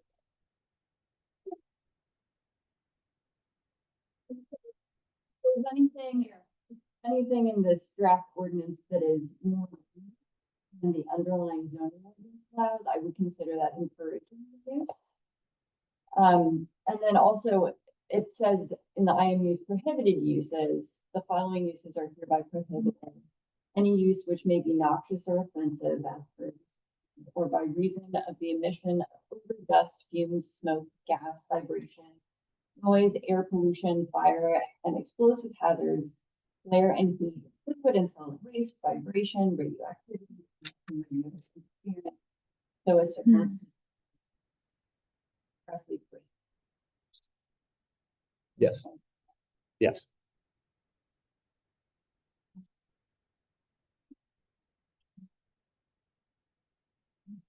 Yeah, and again, so yes, those are both very good points. And so we're clear the data center, what we're proposing are more stringent requirements. There may be some bulk standards that are different, but the idea again is to provide for more stringent requirements. And then to the extent that the conditions are not specifically addressed in this ordinance, the underlying, I'll call it zoning ordinance would apply. So if there, and we'll make that very clear in the next draft of this thing, that whatever the requirements are in the ordinance, they must be complied with, unless conflicting with the more strict provisions.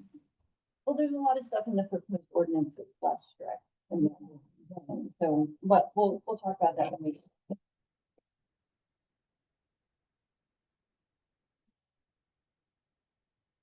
All right. What's on the first page?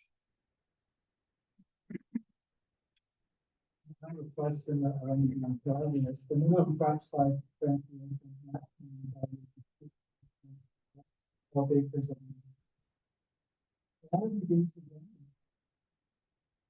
I think it's very similar to what's in the underlying zoning as well. And again, we looked at a number of these different ordinances, and that was a pretty standard provision in terms of the percentage of impervious and the building coverage being limited to 35%.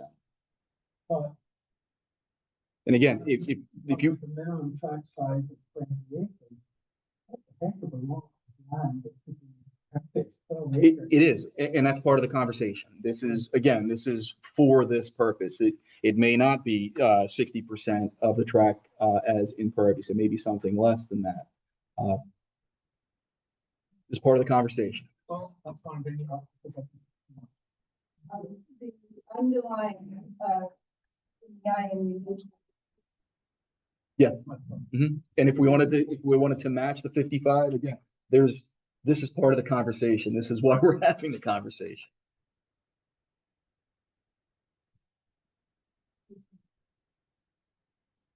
essentially, you can put so much land that's, yeah, I don't want to do. Like a lane is almost. I can think that's fine. Okay, that's fine. Do you have a suggestion? Was it 55%? Okay. when was it set, 55 and 9 2002, I believe. Okay, 20 odd years ago. Yeah. Yes. And we think the climate's the same now, as not 20 odd years ago. I think it's 60% impervious in the township that we're after stormwater management is a disaster. That's ridiculous. What do you think, Joel? Oh, boy. Put me on the spot, Rachel, sorry. It's a very high number. And a lot of. Oh, sorry. It is a very high number and it should be revisited and other caveats should be associated with that impervious area. As in what? Restoration of forest, other benefits. So if you're creating impervious, you're not just managing the stormwater, but you're getting other ecological benefits, stormwater benefits.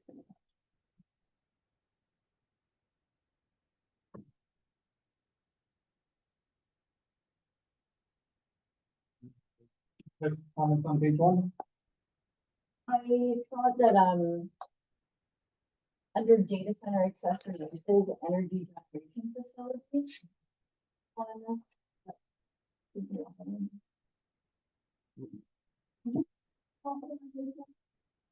Under the data center accessory uses definition, I'm suggesting adding energy generation facilities. I kind of thought that was covered in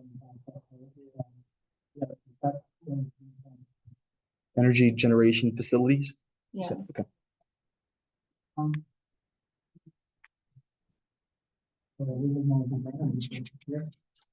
Well, building no generators come with you.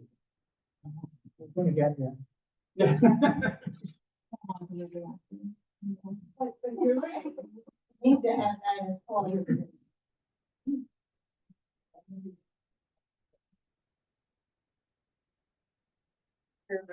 The copy, take the copy for the. No, I'm sorry. It was posted online. We don't have. We have more. I don't know if we have any more.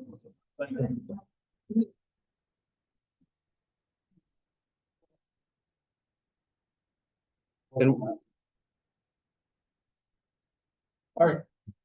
And what we will do is that, again, there's not going to, to be very clear, there is not going to be a decision made tonight, or a recommendation, I should say, made tonight. But what we will do is, after there are suggestions that are made by you folks and by the planning commission and the consultants, we'll go back, have a modified draft, post that online and make sure that at the next planning commission meeting, we have copies that are available. I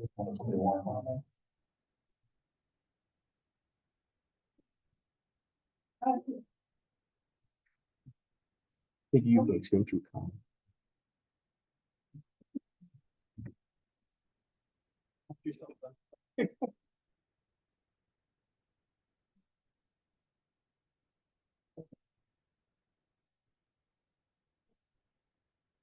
One other thing I wanted to bring up is kind of a question. question. So sent out a really helpful document about, kind of the trends in data centers and what's being built.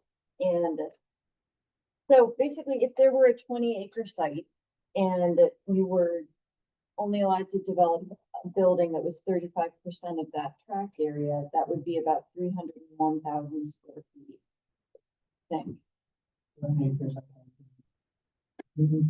Yeah, so That's significantly smaller than the data centers of today that are getting developed. And so if your ordinance limits the size of the structure to something that's not feasible for somebody to develop, because they wouldn't want to develop something small, is that sort of like de facto excluding the use? No, it's not. And I think that there are two different kinds of data centers. There's a regional center, and many of those are in that 300,000 square foot range. And then there's much larger ones, which are upwards of 1 million square feet. So what we had proposed here, and we kind of backed into it, right? The 20 acres, 300,000 square feet, roughly 35%. So that's how we kind of got to that point. There are tracks in the IMU, and in particular Pennhurst. We'll just talk about that one where it's much larger. So that could accommodate, for example, 1 million square feet of data center. So that's why the minimum tract size, the minimum building size.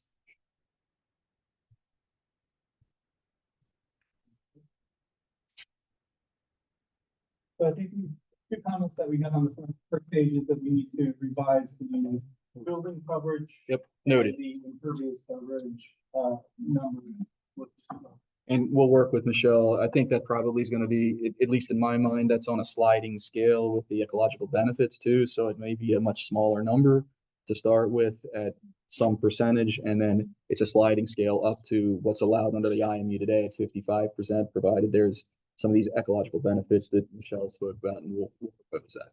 But it sounds like there's interest in matching what's in the IMU and potentially looking at that's a different conversation. But we can talk about. I have an extra copy of it. Thank you. Sure. Page number 2. They won't even be. It wouldn't be effective. It's too small. The print would be too small. Yes, that was going to be my first comment too. And 120 feet, that's about 11 stories. That's way taller than anything that we would allow in the township. I think in most districts it's 35 feet. I'm not sure it's an IMU. 60 in IMU, and 120, again, that's something where we polled around to look at the different ordinances. Typically, you do see them a lot taller than other uses allowed in traditional, I'll call it industrial districts. We're seeing a trend towards this in other uses as well, warehouse uses and what have you. It has to do with some degree with the way the racking systems work and the automated forklift operations they have now, so that those forks can go all the way up to a certain height. The internal clear span, as I understand it, is somewhere between 80 and 100 usually, and then you have parapet walls and equipment on the roof. So totally understand if we want to take a look at something different, but at some point, if you go too low, so to speak, you spread it out and go much bigger from a footprint perspective. Yeah, as full disclosure, 15 years ago, I built a data center in the general area of here, and it was only 2 stories. So, and it was 300 square feet. So, yep, absolutely. It's in a similar this. So I understand, maybe going to the 60 feet, but I don't see 120. Okay, understood. It's just crazy.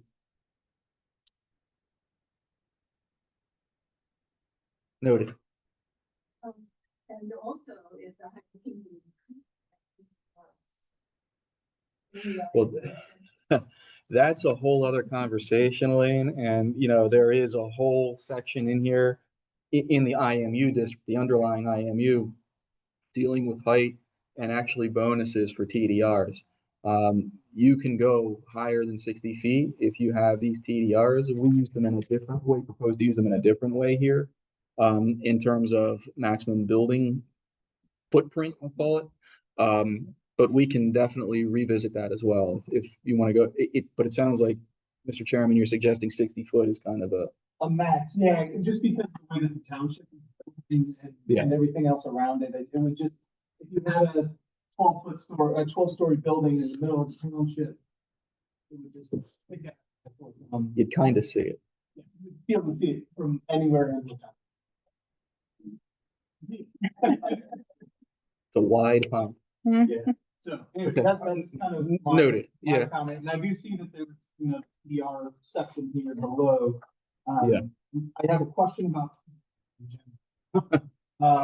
So do I. Would all of these sections need to be rewritten if the township decides that they didn't want to allow TDRs anymore?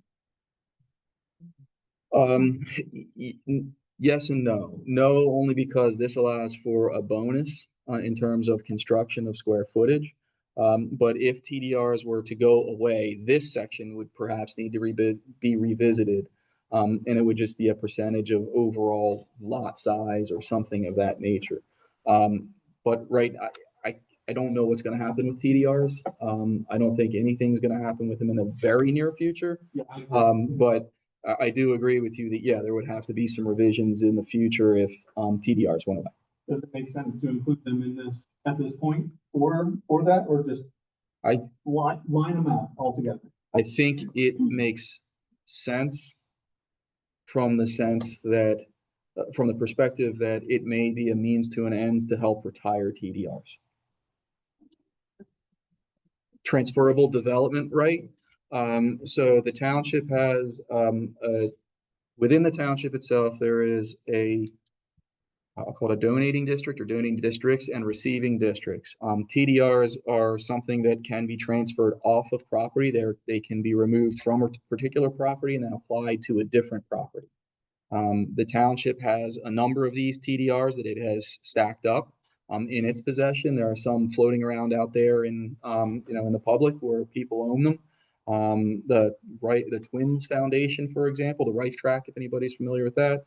The Twins Foundation has some TDRs, but this may be a way of helping to retire TDRs. So I'm hoping TDRs go away. But I think that my preference would be for using incentives to allow for additional height rather than building size. And just keeping the building size, it is what it is. Zoning. And saying our maximum height in the IMU is 60 feet. If you want to go higher than that, give us something. So maybe that's renewable energy. It's better site design and environmental protection. Maybe it's more screening above and beyond what's required. But I think that this is where we realize that and I guess like TDRs don't really get us anything. If that makes sense. TDRs get you a lot. Well, I mean, the township could choose to retire the TDRs. Mhm. So, I mean, Or monetize them. right.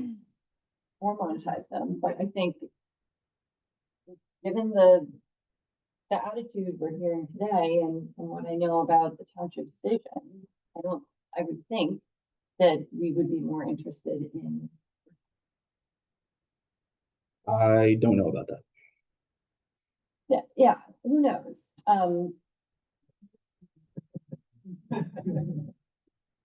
But from like a site design perspective, the benefit of the TDR will not be negative from using TDRs. Well, the way that this is proposed, I don't think that I agree, only because the gross total of buildings is 3,000 square feet. Right. So the 300,000 square feet. So the building, I'll call it coverage, is limited, though it says 35%. This is the limiting factor at 300,000 square feet. The TDRs would allow you to go bigger, but not exceed that 35%. So that's where it's, I'll call it the gain, so to speak, from the township's perspective. It's a way of monetizing and retiring at the same time.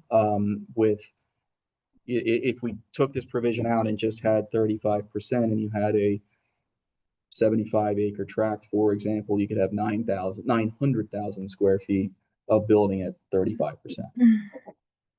Well, so maybe we could do both. And Maybe we yeah. could keep that if the township's gonna keep the ordinance in place and but have the building height set at more reasonable.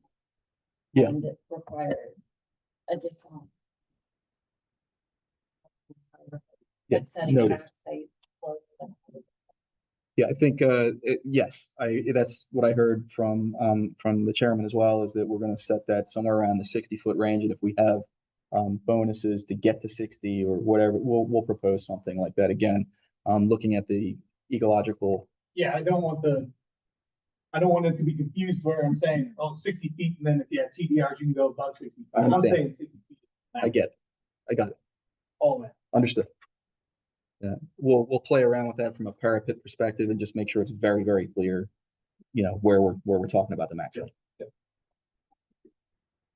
And there is a typo. It should have said in the calculation, it should be 4,000, not 400 square feet in F1.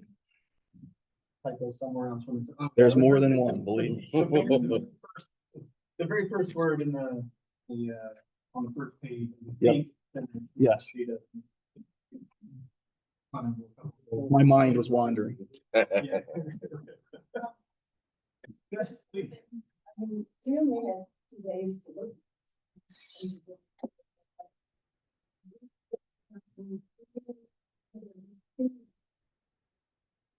Has moved on.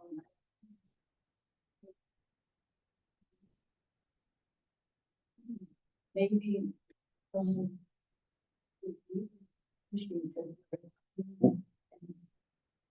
Comment that we first this. Otherwise, we're going to have to go through it all. So Elaine, what we're going to do with those comments that have been provided in writing, we can talk through them if the board, if this planning commission would like, but we're going to incorporate those as best we can into a next red line. I think a lot of them will probably be addressed by this group up here in just talking through this ordinance. And things that aren't addressed will specifically call out and say that they were not addressed and provide a reason or discussion topic.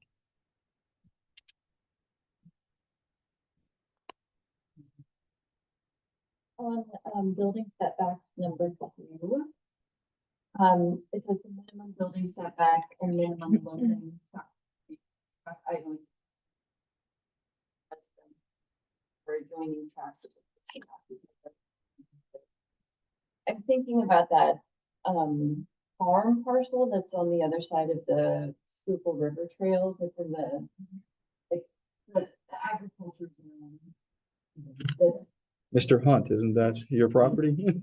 so, I mean, it's not a residential district, but residential uses are permitted in the agricultural district. So I would just change that to say residential district, change that to district. Okay, understood. Well,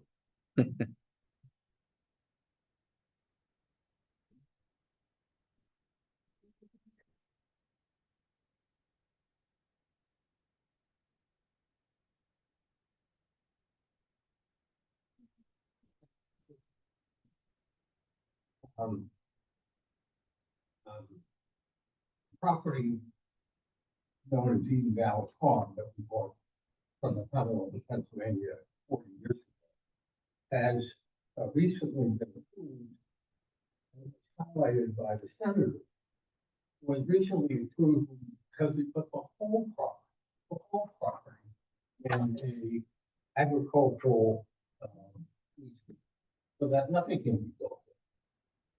And that was my wife and I's intention to do it, farm. Happily farmed it for all these years, but nothing will ever be built there. The whole stuff. I mean, by the permission of these agricultural easements, you're always allowed to build one more residential property in the cluster belt. And that has, the board I've worked on this for a number of farms, not only in this area, but in other counties. So, my point is, yes, we're zoned agricultural, but we cut them so that in East Vincent Township, you don't know, you can say 20 acres is a farm that, that's oversimplifying. You put all that out, nothing will ever be built there. Cattle on our horses. Yeah. We'll look at that, Rachel, to see if it makes sense to do that. The intent was to cover anything like Mr. Hunt's farm by having the provision in there about existing occupied residential uses. But you know, we can clarify that language. 400 square feet, okay, then, was an extension to 300 feet. Well, I'm talking into the microphone, so I'll talk louder. There you go. My point is that the 400-foot setback for noise for truck idling, which could go down to 200 feet in the draft, and I know it's just a draft, that seems terribly close to residential, trucks sitting idling in reverse. Sure, and So that might be something to think with it. take it out. Just take it out. Yeah, that was one of my questions too, is 2A. Yeah, it's Yeah, so gone. we can take it out there. 2A's gone. 400. And then it's on some page two. Yes, sir. Hi, everyone. I'm a township planning consultant, but I'm.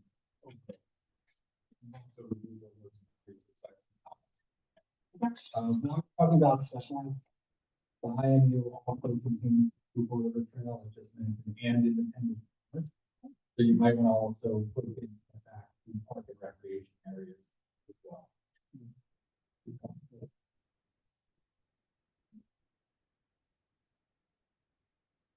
And as we're about to turn to the next page, I'll also say, when we get down to section C about tract assembly, material, we're already talking about setbacks and lot sizes and things like that. I would suggest when this gets hashed out a little bit more, would somebody do a real working, or some real sketches of what these might look like and what, how many or where we're actually going to go down to with all setbacks and access requirements. Be one of my suggestions that the township let you do that. Because it would be really helpful to see what the map is. That I believe will be part of my.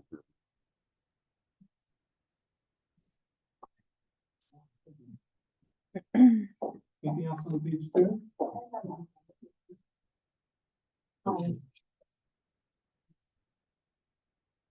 In terms of the setback, so, I know you're gonna remove that part about the truck idling, but there, in theory, needs to be something addressed about, diesel fuel trucks coming in. And now that shouldn't, I did tour the data center that the gentleman recommended on the previous meeting. The one that's in Upper Providence, I just did that on Tuesday, but I think it's somewhat of an anomaly, in the way that it's constructed, because GSK actually built it first and then, sold it. So that company has 39 other data centers, so I have a follow-up email, and you should take the tour. They were very, very, very nice. They even pulled an engineer out so that they could take me through the whole thing. Yeah. So from the 3,843 batteries that are there to all it was very interesting. It was very helpful to like visually see all of it. And so I'm glad that they got back to me so quickly so that I could do that ahead of this, but, they have a loading dock an area for like equipment to come in for like servers and clients and things. But there's also, if there is diesel used out of those storage tanks, as soon as they start using it, trucks start coming in because it's a redundancy loop so that they never lose power, right? And so whatever ends up happening with this, you want to just have something in place relative to those fumes and things and how that managed, depending on the location of where those trucks will come in. If that makes sense, like which way it was faced or whatever. And the other thing I just really want to mention, in terms of setbacks, it's very difficult to suggest a setback that's based off of standard language because most are just developer created. And I can attest to that. So for example, like with groundwater contamination, the DEP's, setback went from 500 feet to 1,500 feet to have like a gas well on your property. That groundwater contamination can travel up to 10 miles, usually 5 to 7, but up to 10 depending on the hydrogeology. So I think a lot of the language in here needs to be flexible enough that whatever plan is presented to you, that you can take into all those things into account relative to the site, some kind of sentence that's like site specific may change this or whatever kind of legalese that you can throw in there to cover that. But Thanks. I mean, it's important because this might not be the only spot that someone might want to do this on, right? And so the other last thing I'll say is that one of Pennsylvania's biggest flaws environmentally, there's a lot, so I put it in the top 3, is that when we talk about air permits, stormwater discharge permit, any type of environmental related permit, there is no consideration for cumulative impact. So what does that mean? That means that a data center could get built, and we'll use GSK's one. I don't know what their emissions are. They have DEP permit signs everywhere. It's a very clean facility. I have nothing negative to say about it, but I still have to research what exactly permits a data center does obtain. But the nuclear power plant is not that far from GSK. So think about all the industrial entities that may have air pollution. We have Pfizer, all these places.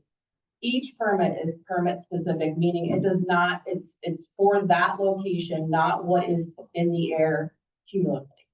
So I just say that is something that I think you all, as local control, you currently have the authority to put that in there, that cumulative impact from pollution is going to be assessed prior to approval of anything. And I'm not sure, I forgot my Geiger meter when I went to the data center. I don't know if they were letting for it again, but I forgot. And so, yeah, I was really mad. I even had it on the kitchen counter. And The fact that you have one on the kitchen.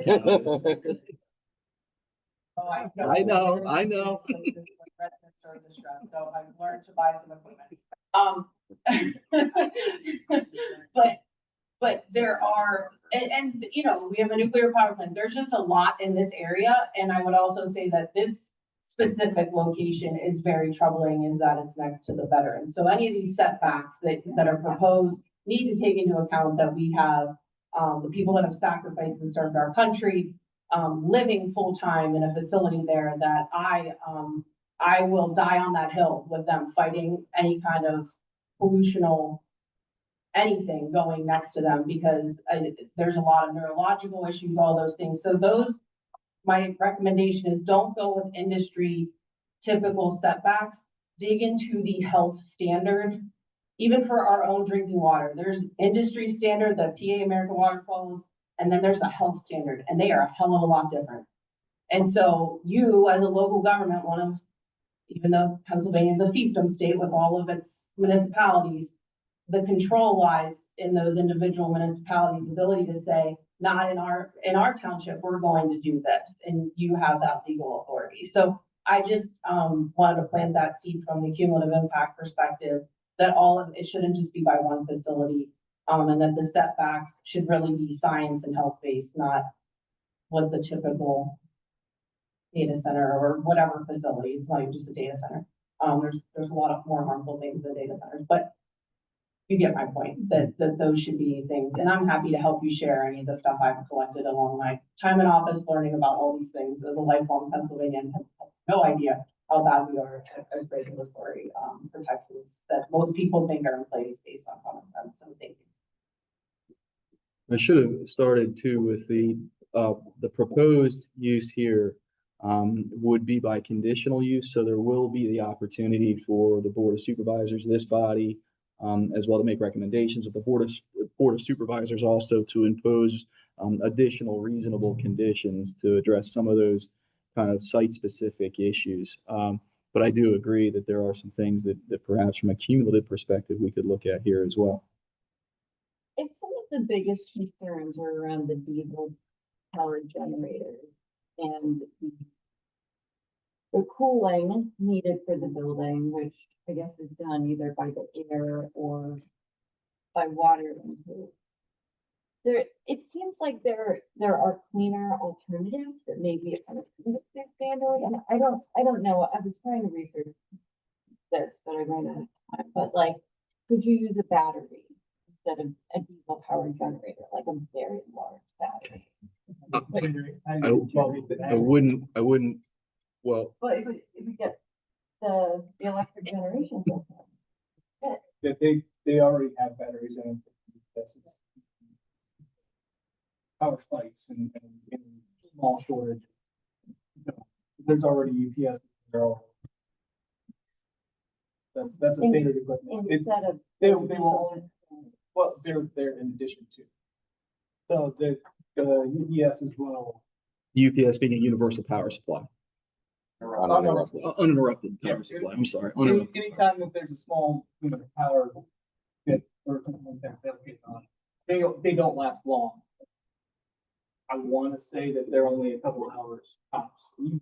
Look like you have some a little bit. I'm pretty sure they're only a couple hours for UPS.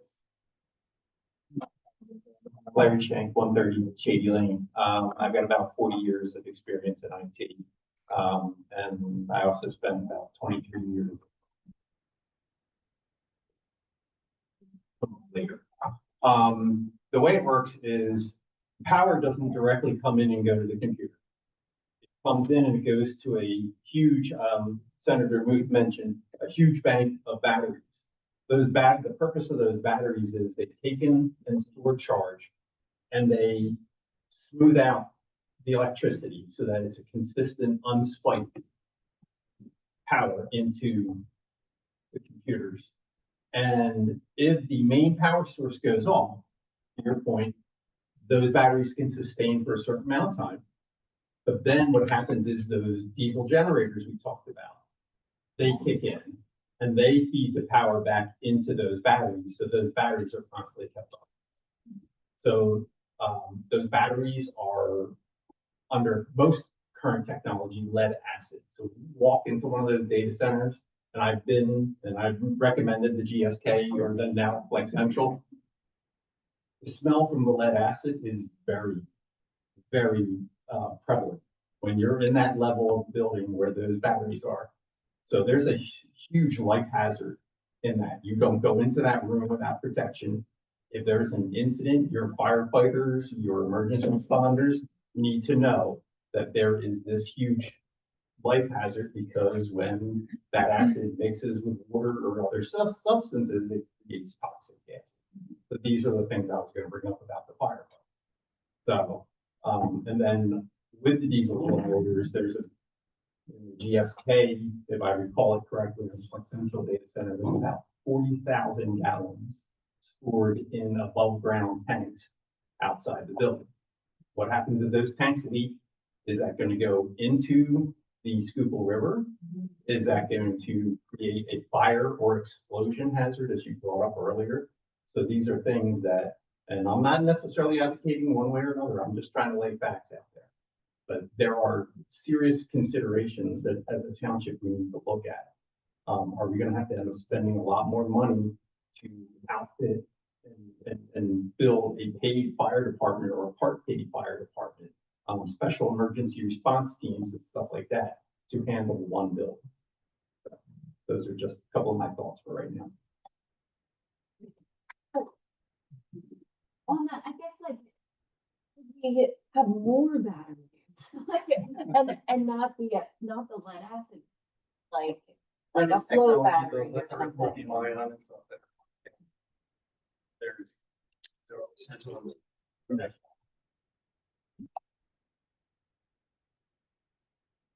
One brought up at the previous meeting that like the lead on, lithium ion and the battery technology like they're using in cars and such these days, right?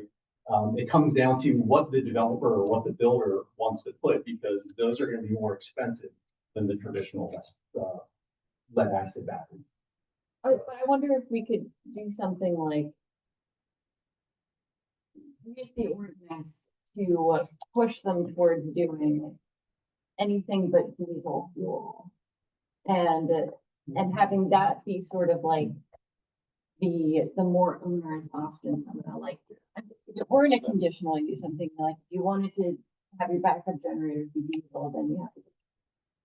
Something like that. Regulated Yes. What is?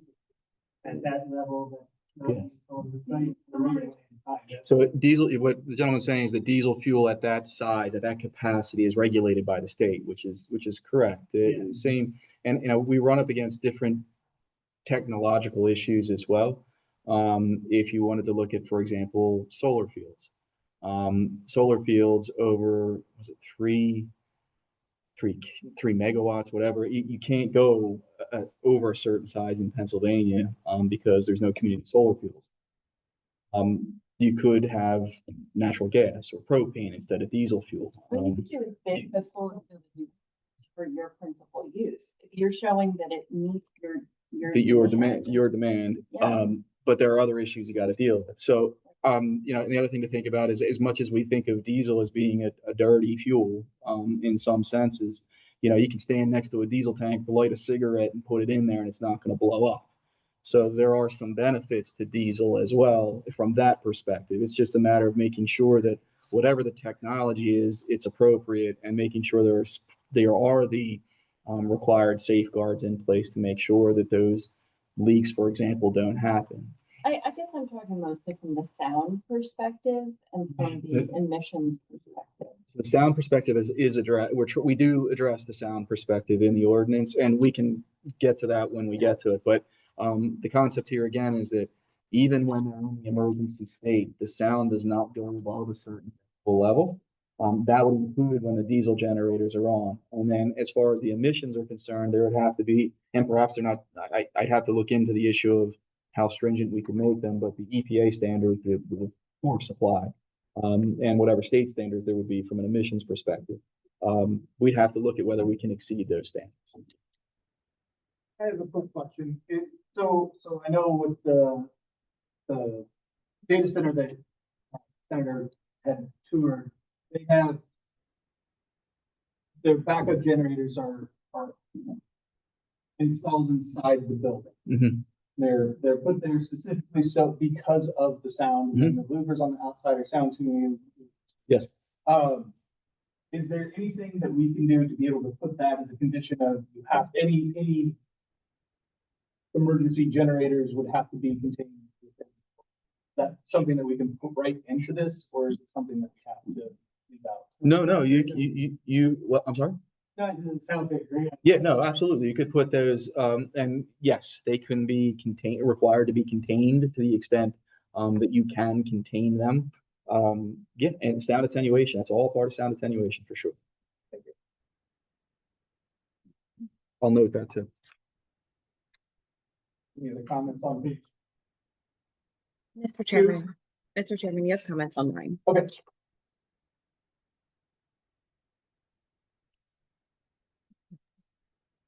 Chris Canale. So, a little bit of background on myself. I was the COO for ATX Telecommunications back in the 90s and early 2000s.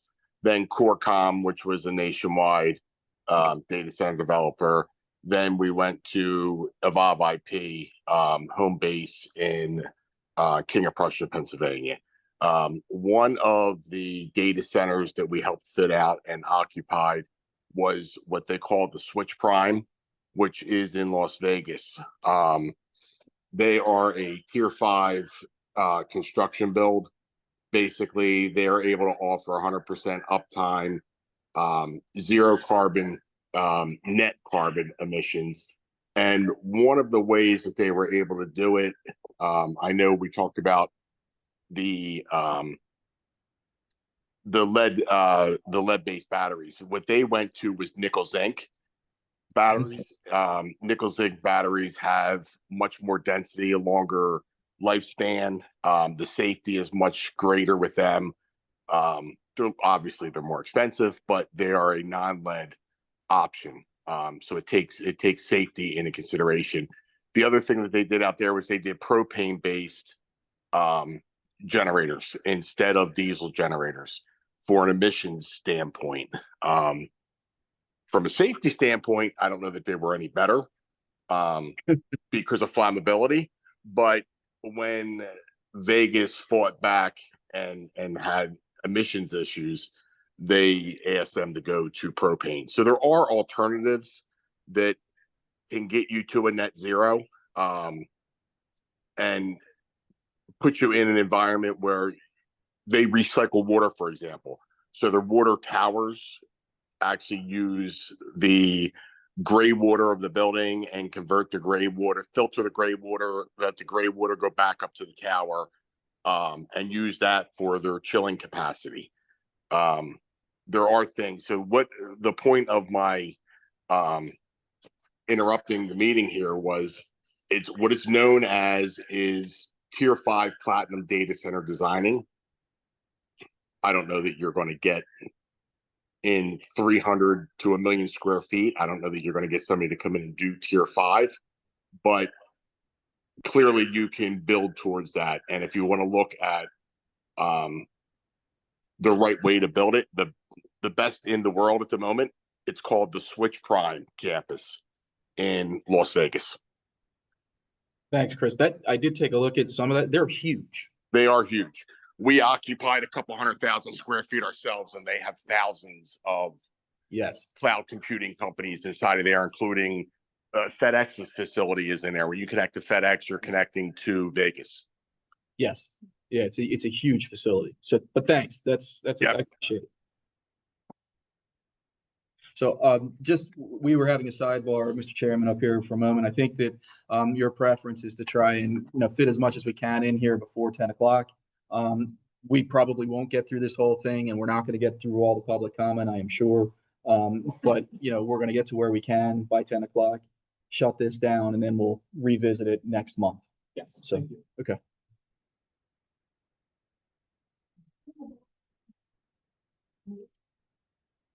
We have 30 minutes. Yeah, 30 minutes.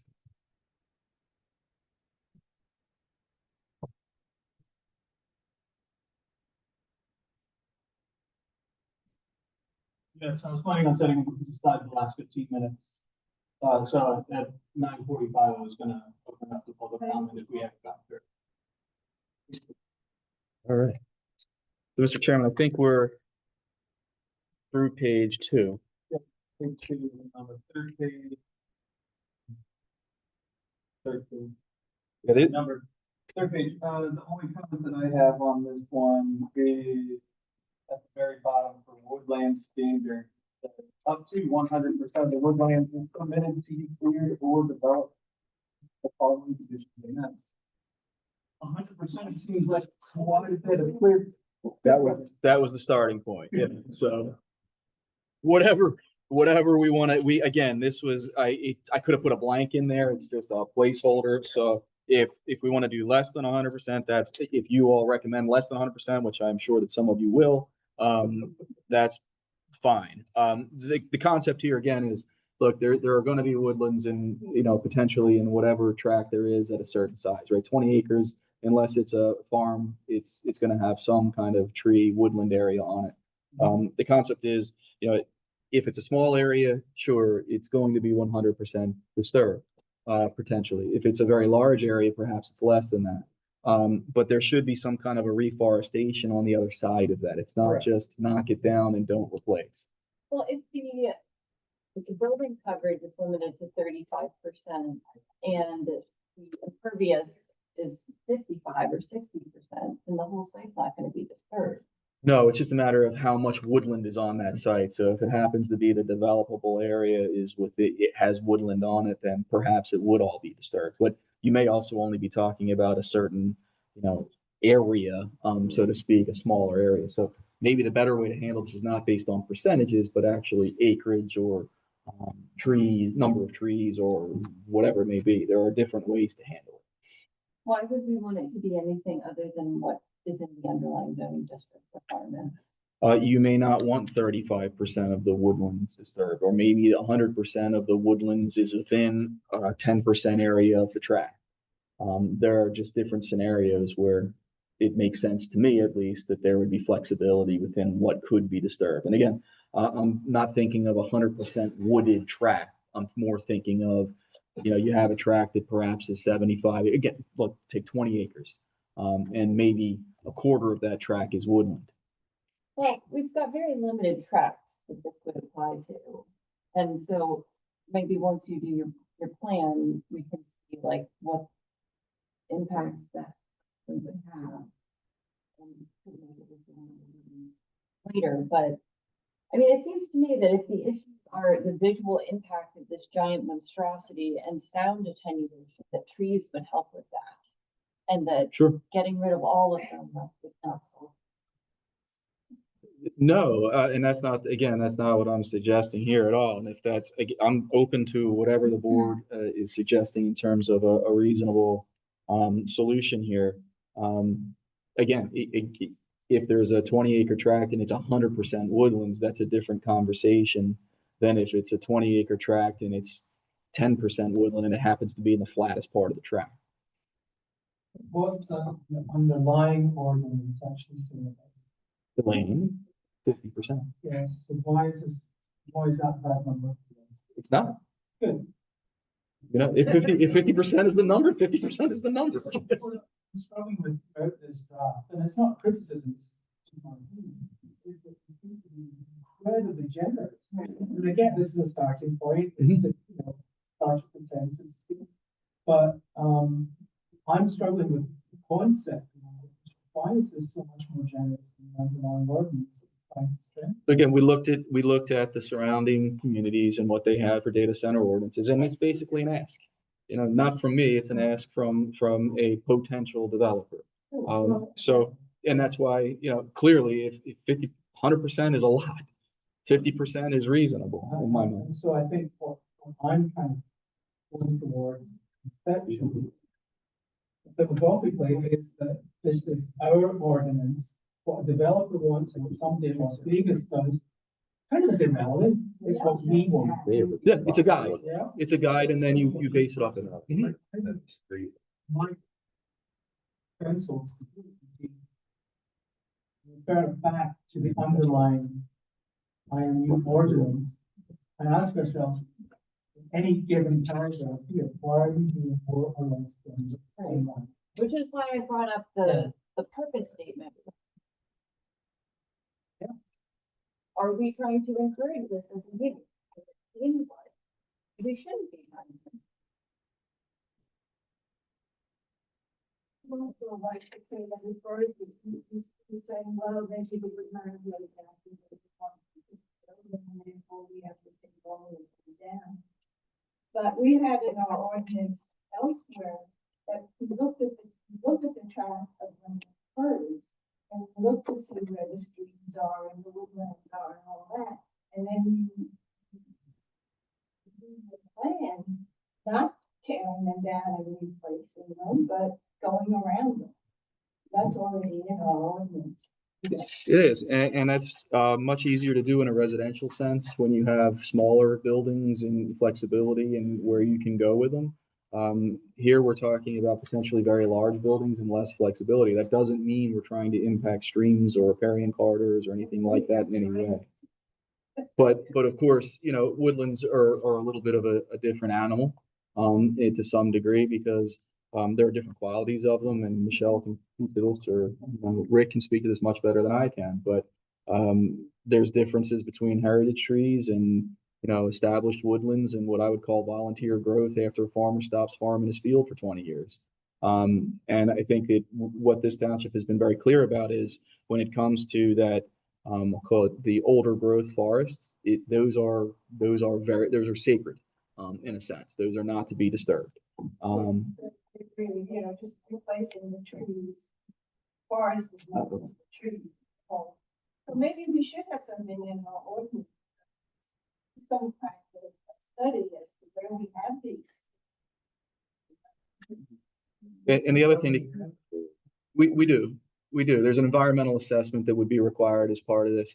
The other part to think about too is that as far as replacement of woodlands is concerned, many townships have a little bit of an outdated view on replacement, at least from my perspective. And again, I'll leave it to the consultants more than myself to speak to it, but reforestation and forest edge management and utilizing different sizes of trees, having under canopy, making sure that you have not just 2.5 or 3.5 inch caliber trees that are going to die in 3 years, put in and installed, makes a huge difference. It creates a healthier woodland and a healthier woodland edge that'll survive better environmentally, or better survive environmental issues, droughts, things of that nature. So I think that's all needs to be considered as part of it. But okay, 50%, I got it. Well, could we just take it out? And if you don't want it to be any different, then it would just not saying anything, it would just default to the underlying. Sure, we could take it out and it's in default to the underlying zone, yes.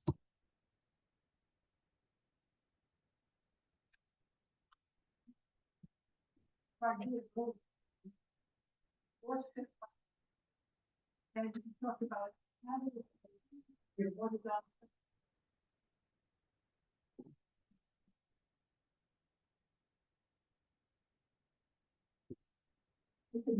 Yeah, that would be complied with the saldo process, the 4-step process, to the extent that would be applicable, that would apply.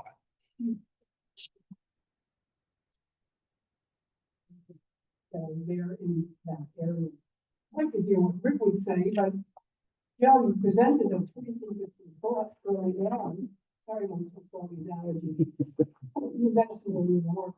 So you were saying you looked at that specific site, maybe that specific site only had 10%, but maybe another one had 40. So you're going to have to handle it based on what is at the site. That's right. And everyone has agreed, both from the audience and here, it's not just a tree, it's a system, it's underground, and we have to really respect that process.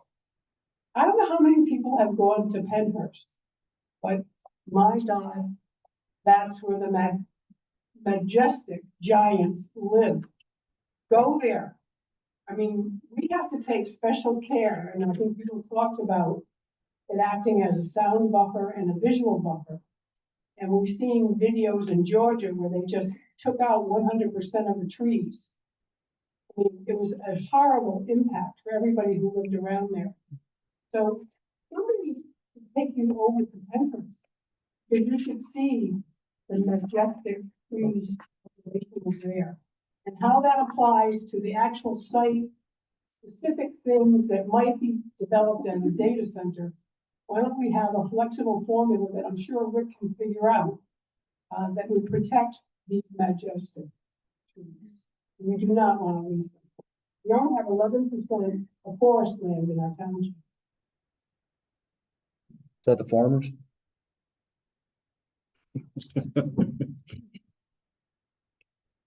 So I think I've got the woodland. It's an open item. We'll mark it as an open item, but yes, understood. We're having technical difficulties with anybody that's online. We're having technical difficulties with the feed going in and out, so I apologize. Want to try another page?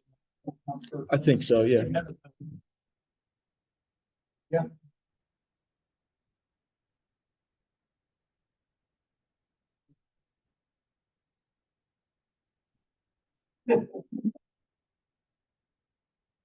Monica Schreiber, Valley Creek Lane. B, on page 3, where it talks about public central water and sewer facilities. I think we should add in there, whatever is added should be at no cost to taxpayers or ratepayers. I don't know if it applies there or not, but wherever it applies, it should be added at no cost to taxpayers or ratepayers.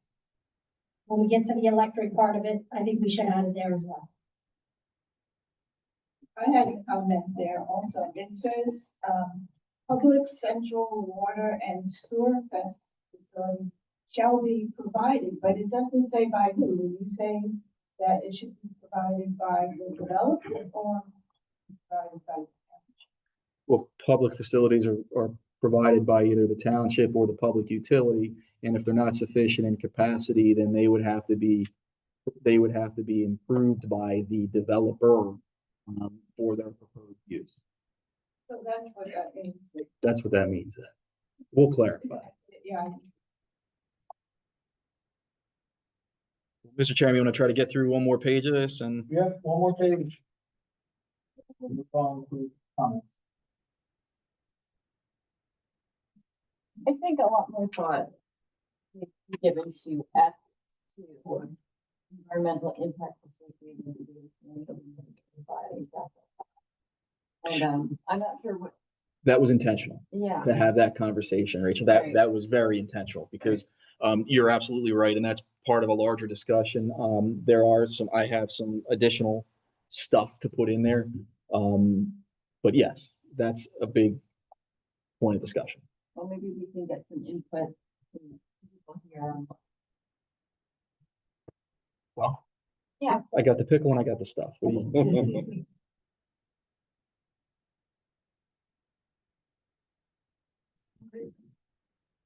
Well, I think there's just so many things. very beginning.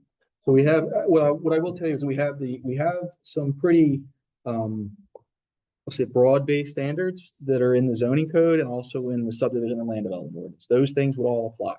What I would suggest is that maybe we kind of have those for the next meeting, take a look at them. We have some suggestions from the folks up here, and then we can probably have a more informed discussion about that. Okay. All right, Karen.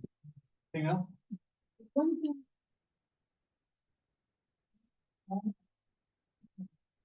The sentence on the page. Township professional. Will effectively.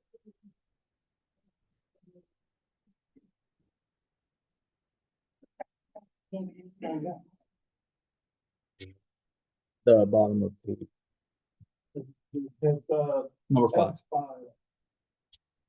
So I think if you read that whole thing, it's an entirety, it's actually pretty specific, but allows for, yeah, it's very specific and it has specific decibel requirements in it, but it allows for flexibility on how you address that. But it has to be, however sound is addressed, it has to be addressed by an expert and to the township satisfaction. Like each one. It's like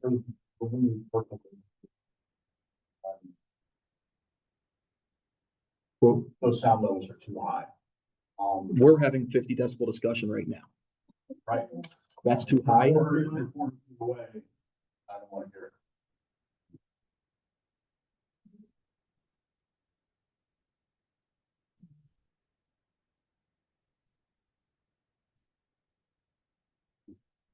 That was my question. Where? Is it 400 feet? 200 feet? Property owner. Property owner. So it's on the front. Yes. And is this consistent with the underlying ordinance as well? I think this is actually a bit more restrictive than the underlying ordinance. And again, I'm open to making changes to this. At some point, though, when you sneeze, you're at a certain level, and I'm actually asking not. Yeah. I just want to make sure that it's not more generous. It is not. And it's more generous than the overarching noise ordinance we have in the township. Definitely not. And we don't have any. Just again, we can drive. There's no magic here other than taking a. I would suggest perhaps that folks take a look at what you can look them up online. How loud things are. We have an existing sanitary sewer plant out there right now that generates more than 50 decibels when machinery is going. At the property line? Yeah. So I think it's something that again, it's a reasonable conversation to have, whatever those decibel levels are. I think this board needs to make an informed recommendation on what they are, and you go from there. It's actually quite, just turning on its head a little bit, generates a and it uses a hell of a lot more than. Absolutely.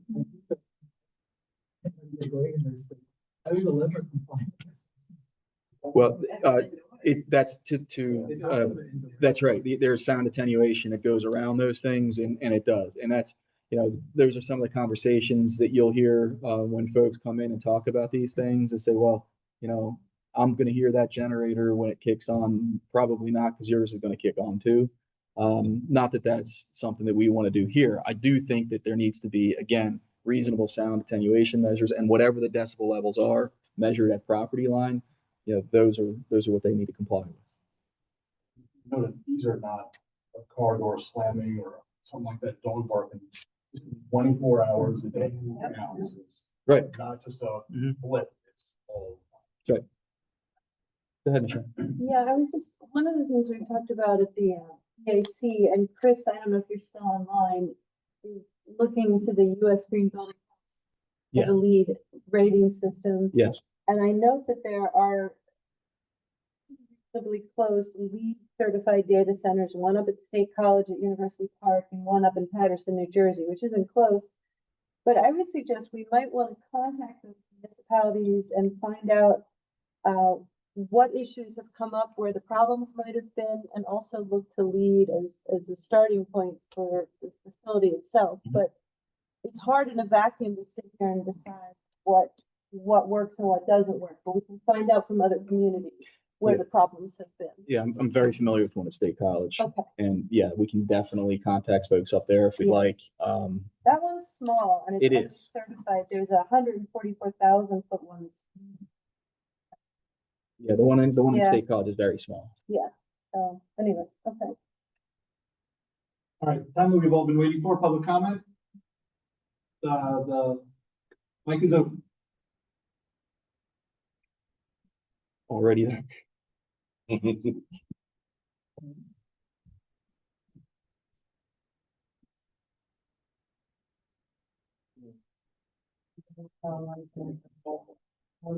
to the first point, we were talking about continuous. And it was Prince William County in Virginia, and they added restrictions on continuous noise that lasts 10 minutes or longer. Those limits are especially low in neighborhoods. 52 decibels in the daytime, 47 decibels at night. So, I do think we have to discern between backup generators and what's happening on the continuous level. I think they described what they felt was acceptable as like a rainfall, but not a heavy rainfall. I can find the language. But we did send something from East Vincent Advocacy. I don't know if you all got a copy of that. It was a very, very high level assessment. And I think everything is covered in here, Joe. We're going through it, but we're just bringing up some of the same points. And I just want to echo what the senator said as far as cumulative impact here, because we talk about that with traffic, but we also need to look at the cumulative impact of data centers in this area, not just Collegeville. There's 2 that are being talked about in Limerick. There's a 2 million square foot facility in East Brighton. So we need to look more regionally and maybe even beyond that to see what the impacts are going to be on water usage, power grid. So we have to be looking more broadly. I don't know that that came out as much in the analysis, but I did want to answer this. And I think also the financial to the township and how do we protect ourselves financially when we talk about having to expand water and sewer capacity. Not may be required, it shall be required. The developer's going to pay for these things.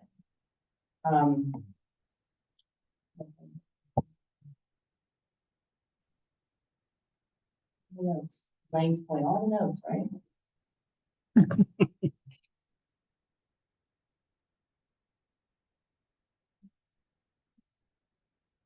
That was it at a high level. There's a lot more obviously that we need to go into here. And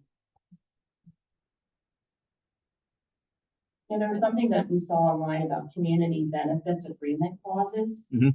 So that's something also that we'd like to look into when we're looking at these gains, you know, from a data processing standpoint. We also have to obviously balance the economic or the environmental impacts and societal impacts as well. So we would like to look at that and maybe some sort of community benefit clause that could be added to this.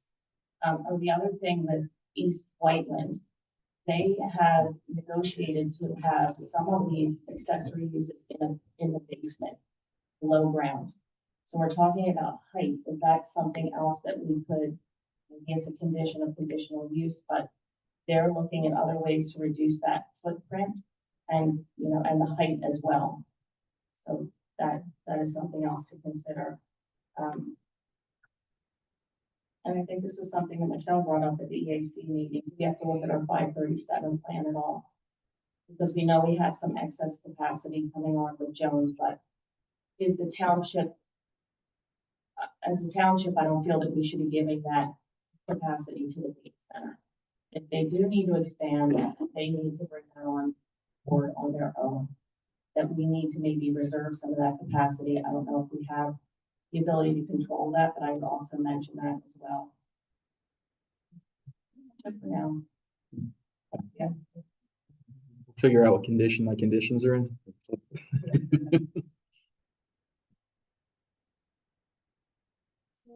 Yeah, have her brain dry. One thing that we were talking about was generators. You not only have American Water down on the river, when they lose power, we hear those generators. That building up above us, I'm sure they'll have generators now at both sites. They also have generators at the Veterans Center for, it's vital there. Now you're adding a third. It's in less than a half square mile. So please could, you know, that's something to think about for our end of the township. We're really getting jammed over there, not only with Jones Motors, but now this. And it's like we condensed into a whole square area. And I just wish to take into consideration the people that have lived here. I've lived here since 1981, my home. And please take into consideration when you make your decisions. But there are going to be a lot of large generators in that area.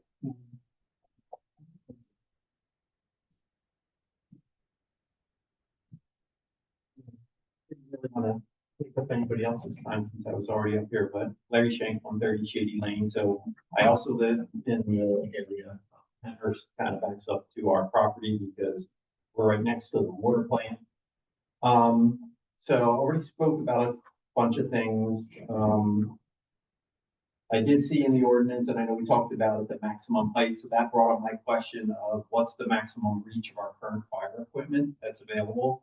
You know, so you know, if you have a building that tall, are we going to have to go out and spend $2 million on a new ladder truck or a new bucket truck or something like that so it can reach, you know, the tops of those facilities? So again, what are the other impacts that would happen to the community? Don't let anybody fool you. Data centers are 24/7 operations, and they don't operate quietly, meaning people will be coming and going all day long.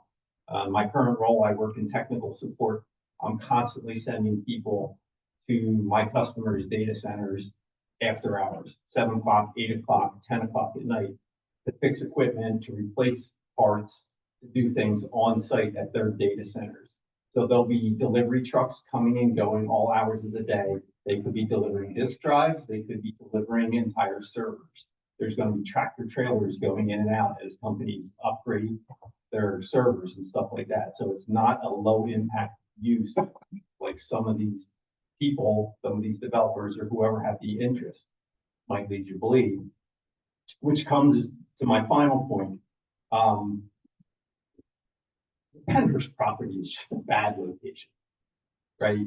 We have two small roads that are the primary access points going into there, and that's Penn Road and that's. And all the uses that we keep hearing are things that are gonna bring heavy amounts of traffic, tractor trailers, you know, lots of cars going up and down these roads. And what are we gonna do? Are we gonna buy up all the properties that are right on the street front so that we can widen the roads to accommodate this traffic? Are we gonna inconvenience the people who live in these neighborhoods? I agree with you. I think we should make this as strict as possible. I think we should make it as hard as possible. We should make it so that whoever wants to do this and whoever wants to possibly build a data center is gonna have to really make it that they really, really want it, right? That they're willing to go through all the hoops, all the obstacles that we put them through legally, to do this, because I look at that neighborhood, we see the problems that, you know, we have living back there now, and, it's really complicated. It really makes it hard to think of what is a good use for that property back there. Thank you. Brings up something that I forgot to ask, which is the ordinance says that it has to be accessed by a collector or a arterial street. Are either of those roads classified as collector or arterial? I based that question to the township's traffic engineer, and we may have to adjust that language.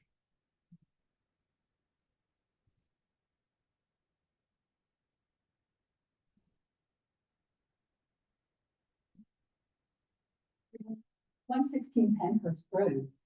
I've lived there since 1984. I've watched this whole area change. We can't take any more traffic on our street. Just not this weekend, but the weekend before, when Penhurst held their wonderful, whatever you want to call it, their normal. It was such a traffic jam. We couldn't get out of our driveways.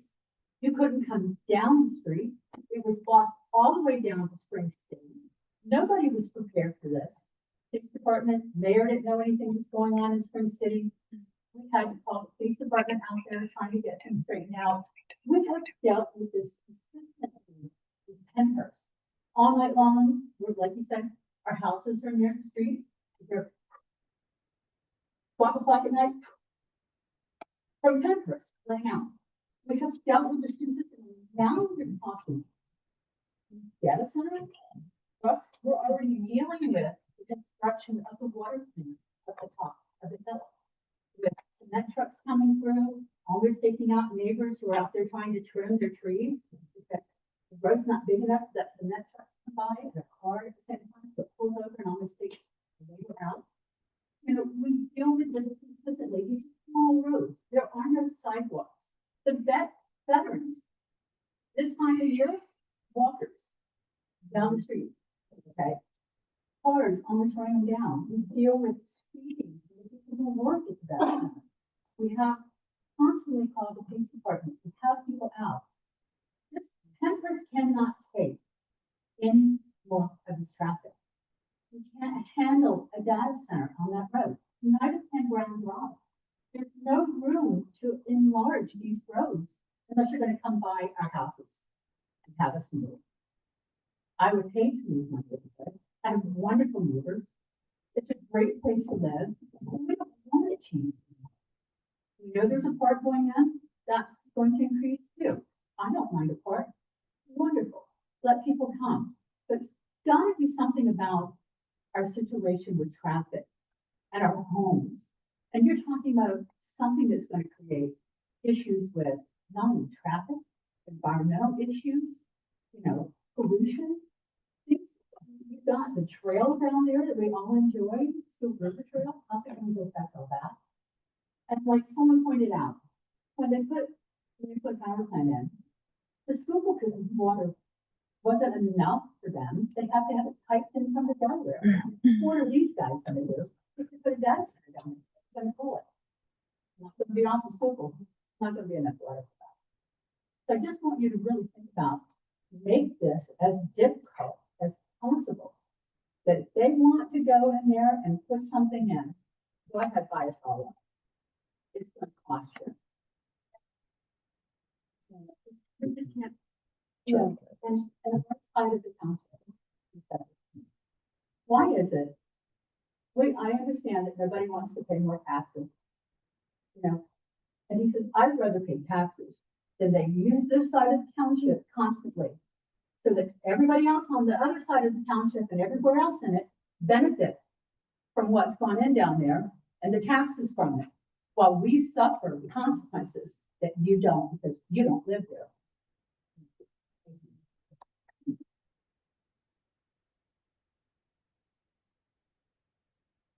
Go ahead. No, go ahead. Go It'll ahead. be the last one, because it's 10:05. 757 Bridge Street, corner of Bridge and Penn. I've been there 12 years, bought it 5-6 years ago. I may be doing an addition to actually stay because I need more room. But after Penhurst is just a nightmare for me. I have 3 small children. Well, I have children. Just the whole atmosphere of the road, the area has just changed in short distance time that I've been there. Since the plant's been going in, I have tractor trailers and low boys and all kinds of equipment driving on my property more recently than the last year or so. Then they fix it, and they drive it on again. Then they fix it, and they drive it on again. Which trucks aren't even supposed to be turning at that intersection, from my understanding. They're supposed to be coming across center. I'm not really sure where that lies with you guys. I think one of the ways is the no truck road. The guy said that you have authorization to go to one direction. I have a truck driver. Like, I get really mad about this because I know I can probably make that turn.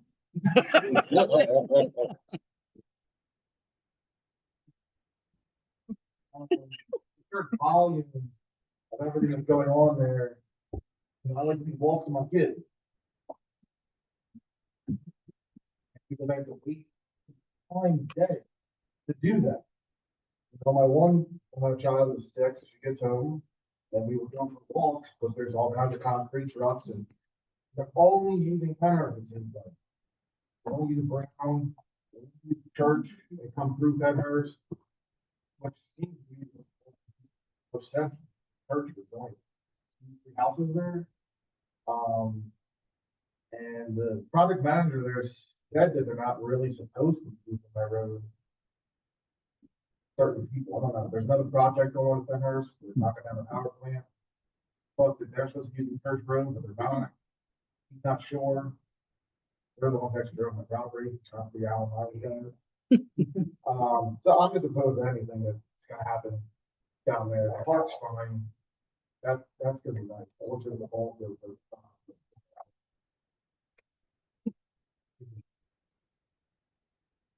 It's just too much traffic. It's getting absurd. Makes me not want to do my addition and sell my house and move. You know, it was very fun. Kids. Wow.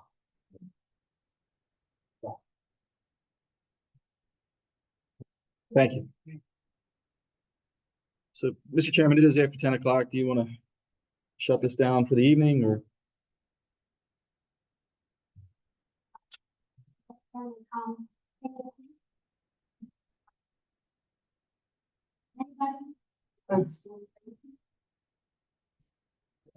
Many more hearings to come, I look forward to. Yeah, in June, this will be the only thing, I think. I won't guarantee, but in June, this should be the only thing that's on the docket. This and our. If there's non-residents in this. Or I can. You go ahead. If you'd Yeah, like if you- me to be that. No. I don't know. Wanted to ask, and I don't know if it's been documented, but are there non-residents in the township participating besides paid staff, from the township? Is anyone, It's a public meeting, but I think it's Right. important from a integrity perspective that if anyone's in the room, that it's not. is there any non-resident here? Aside. From a company that they No. want to build here or be involved in the No. township? No. Other than the non-residents here. I don't count now. Jeez. Yeah, one quick one.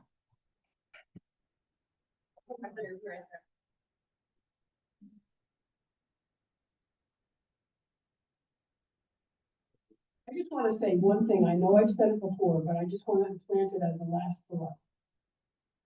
We've had two proposals that have been brought by the people who own the property. But what is East Vincent's vision for Pinehurst?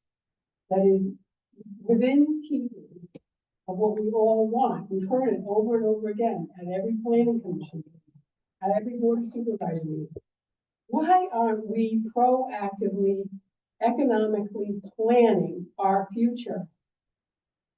Of all the things that we've talked about, Rachel, at the board of supervisor meeting, the most important thing that we could do today is find a great pro-rural economic development planning company to come in here and help us figure out compatible uses for the township residents that we all live here and love it.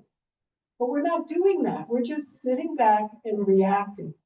And it's really, I think, critical that we start doing something proactive instead of reactive. I've said it a lot. I wish it would get traction. And, you know, I know Joe said to me, well, what else are we going to have, Chris? Well, why don't we get some experts in here to help us figure that out for ourselves proactively? And then we feel satisfied about the future of our township versus frustrated with noxious uses. Just saying.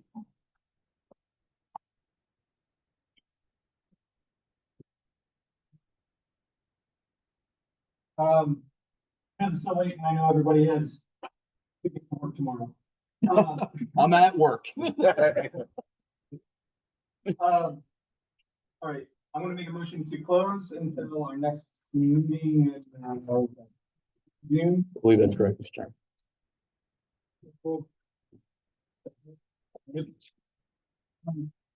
All in favor? Thank you. See y'all later. Thank you for coming.